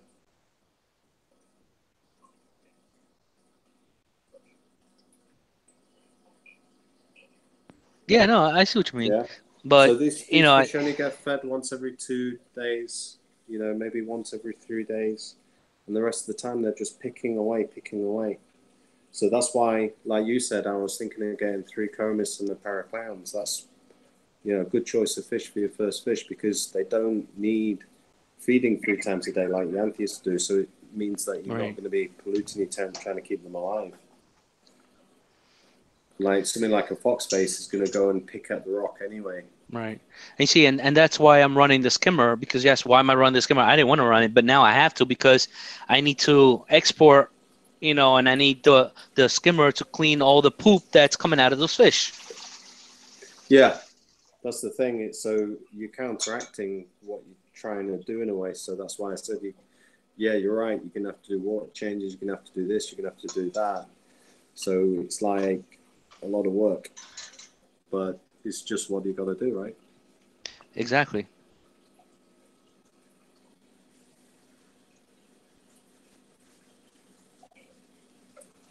Yeah, see, it looks good. Yeah. See, the fox face comes up. See how they, like my fish, see how like I put you can see my hands are at the top of the tank? Okay? Yeah. What normally happens when people put their hands at the top of the tank like this? Right, the fish think it's feed time. Yeah, look at my fish. Yeah, just swimming around like nothing. Like nothing. Because they're not used to, they don't associate. I could just walk by my tank and the fish are like all over the place. They think it's feed time.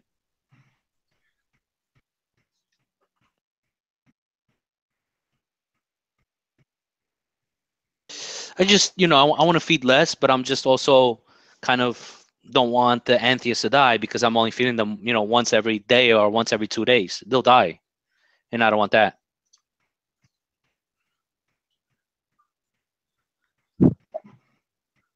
Did we lose him? Yeah, Nick. Nicholas. I think we lost him. I think his phone died. He'll be back in a minute. Yeah. Anyway, Paul, I gotta go feed my kid. So I guess I'll be back later. If you guys are still on. I'm going to be going to bed in a minute because I'm falling asleep myself. Gotcha. All right, bud. All right. Have a good night. Night. Bye. See you later, brother.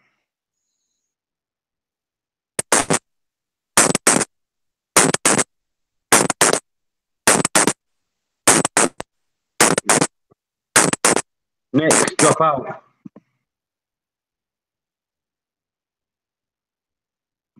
Yeah, that was bad. I just got back on. I heard like. Yeah. Sorry, I was like, what's that?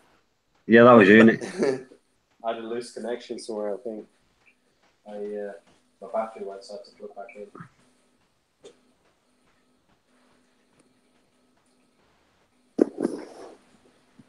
Are you back home? Are you back at your office, Nick? Yeah. I'll just show an exclusive. This is weird, right? Rick, if you put your hands in the top of your tank, what normally happens? All the oil spreads out across the surface of the water. No, I'm just joking. The fish think it's feeding time, right? Right. But if you watch this, look, my hands in the top of the tank and watch the fish. They might jump out. They don't care. Like they're not thinking it's feeding time, right? Yeah. They don't know because they're not. If I put my hands in the tank, it doesn't have food for them. so they don't know what to do now. You're using automatic feeder? No.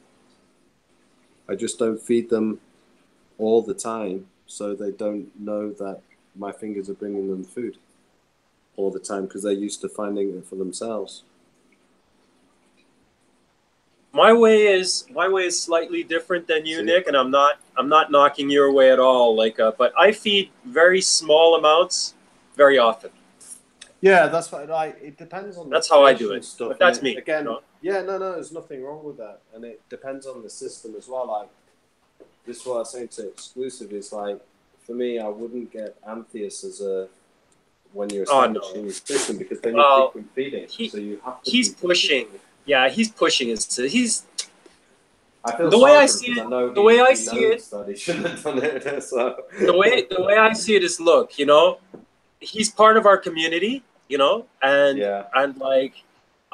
if he wants to give himself a lot of trouble, that's fine. It's not my trouble, That's the way I see that, ultimately, I think everybody told him go slow, but he wanted to do it his way, so that's okay. I'm not I'm not knocking him for that.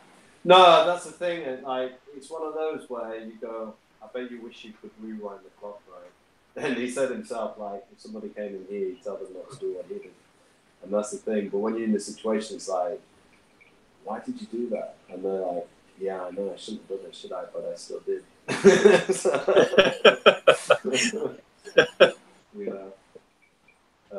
I did it myself because I broke my own rule, which is I don't put the lights on for 6 weeks, just an hour a day, and that's all.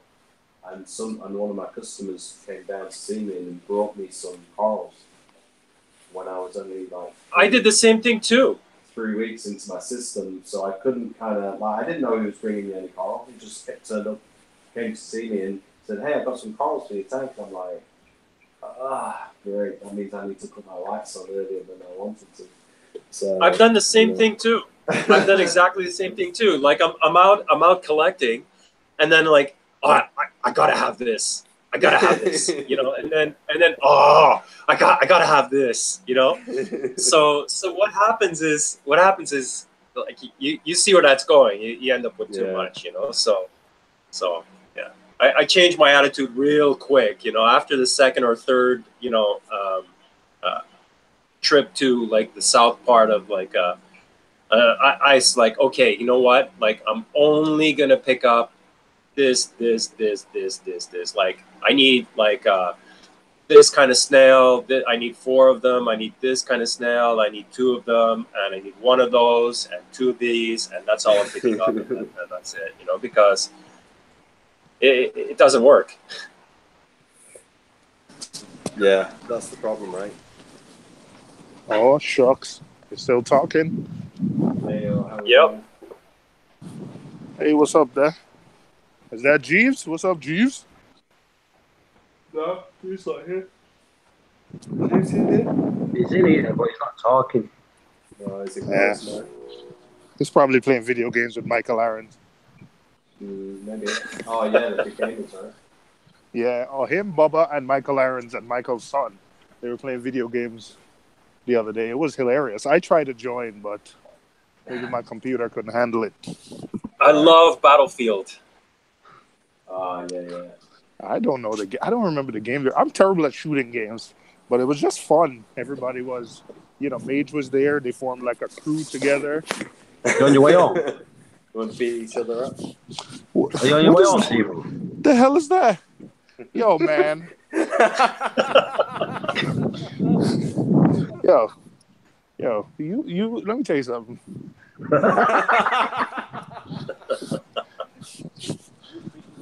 gonna ruin Seymour's day. What? What? Even more. I don't know, man. Let me tell you something. What? You have. It's just simpler to. No, I don't know. It's just simpler to call you a bellend than just go. Because I have no words.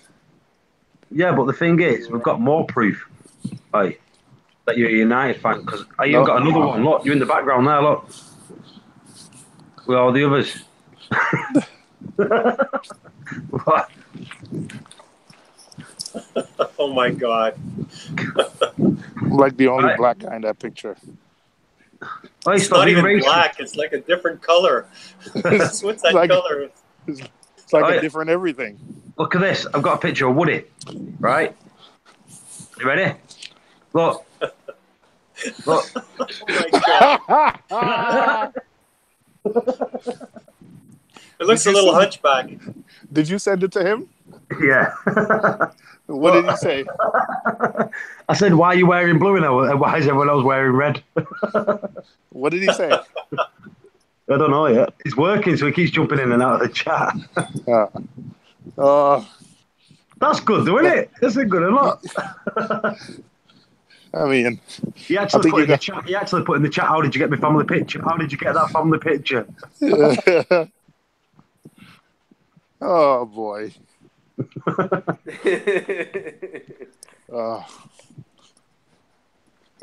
Come on, it's absolutely great knowing that you're wearing a United top. All right, Paul. I got you.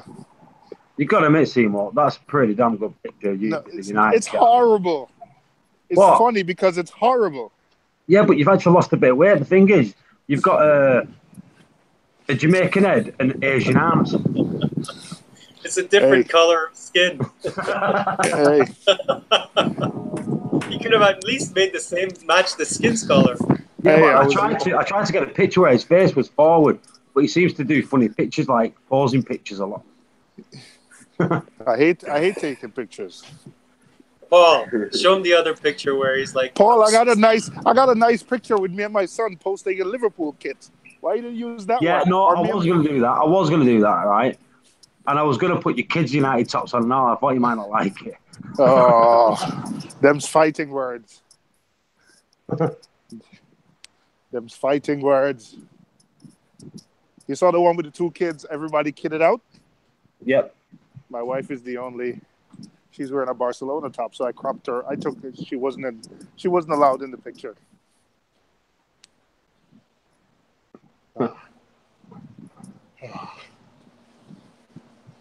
What, you on your way home now? My wife sends me to this restaurant that's way out of the way that she likes. So I just did my taxes. I went to the tax man to settle up my taxes. How can you go to a tax man? Why is it not done automatically? Listen, man, you asking questions I don't have the answer to. I just pay my taxes. See, we have it easy. Everything just comes out automatically. Oh, yeah. Another thing is probably these companies and people, there's a whole industry here prepared to do your taxes. So, because it's so complicated. The first you could do your tax. You could do your own taxes if you want online. Yeah, you can. But I also have a business and I have a bunch of deductions. My taxes are complicated, so right. I don't want to screw it up. So the if way you have a business, somebody has to do them. The first $10,000 you make, you pay like 5%, and then the next 25 you pay like a certain percentage, and then the following, and then you have all these deductions because you have kids. So at the end of the year, you get somebody to compute everything, put everything together to then say, okay, you owe this, you got a refund, you paid this. See, with us, the first £11,500 you don't pay any tax. And then up to from 11.5 grand to 40 grand, you pay 20% tax. Then everything after 40 grand, you pay 40%. Oh, geez. See, if anybody was taking 40% of my money, I'd go mental. But that's anything. You got to remember, right? The rate of pay is completely different. Yeah, but still. If you're getting 40 grand a year, if you're getting 40 grand a year, right? Remember, the first 40 grand is not 40%. First 11.5, you pay no tax. So you're only paying 20% tax from, just say, 12 to 40. Yeah, I still end up paying 20% taxes. Yeah, but we get national insurance and all. We get tax, then we get national insurance and all. Oh, no, listen, man. For every paycheck I get, I was just looking at it. I was just checking it. I was just checking it. I think I was checking it with my wife. Every month, it's like almost $1,000 between health insurance and by the way, my wife and my kids are not covered under my insurance. So between paying health insurance for myself and taxes, it's like $1,000 a month. Yeah, I'd say it's about the same. Yeah, with you, Nick.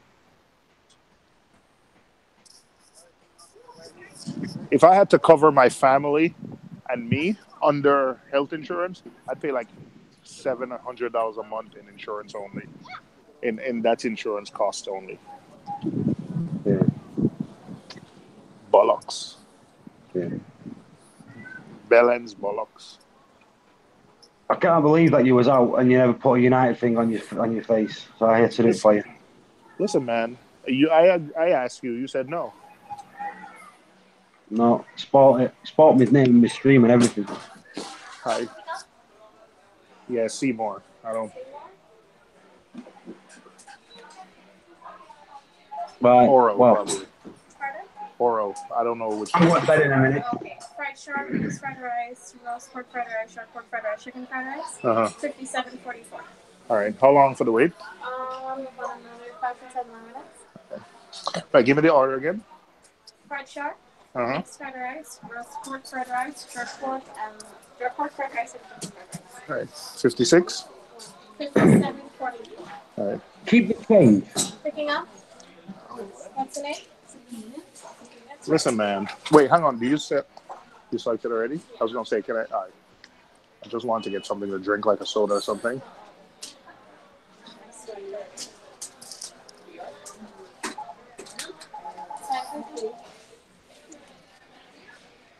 Right, I'm going to shut up this time. Yeah. Right. Chicken fried rice and Please go. You gonna shut it down? Yeah, I'll leave the Hangout on, but I'm going to shut down. Right, people in the chat, I'm going to shut this down. I'll catch you all later. See you later. Bye. Yeah.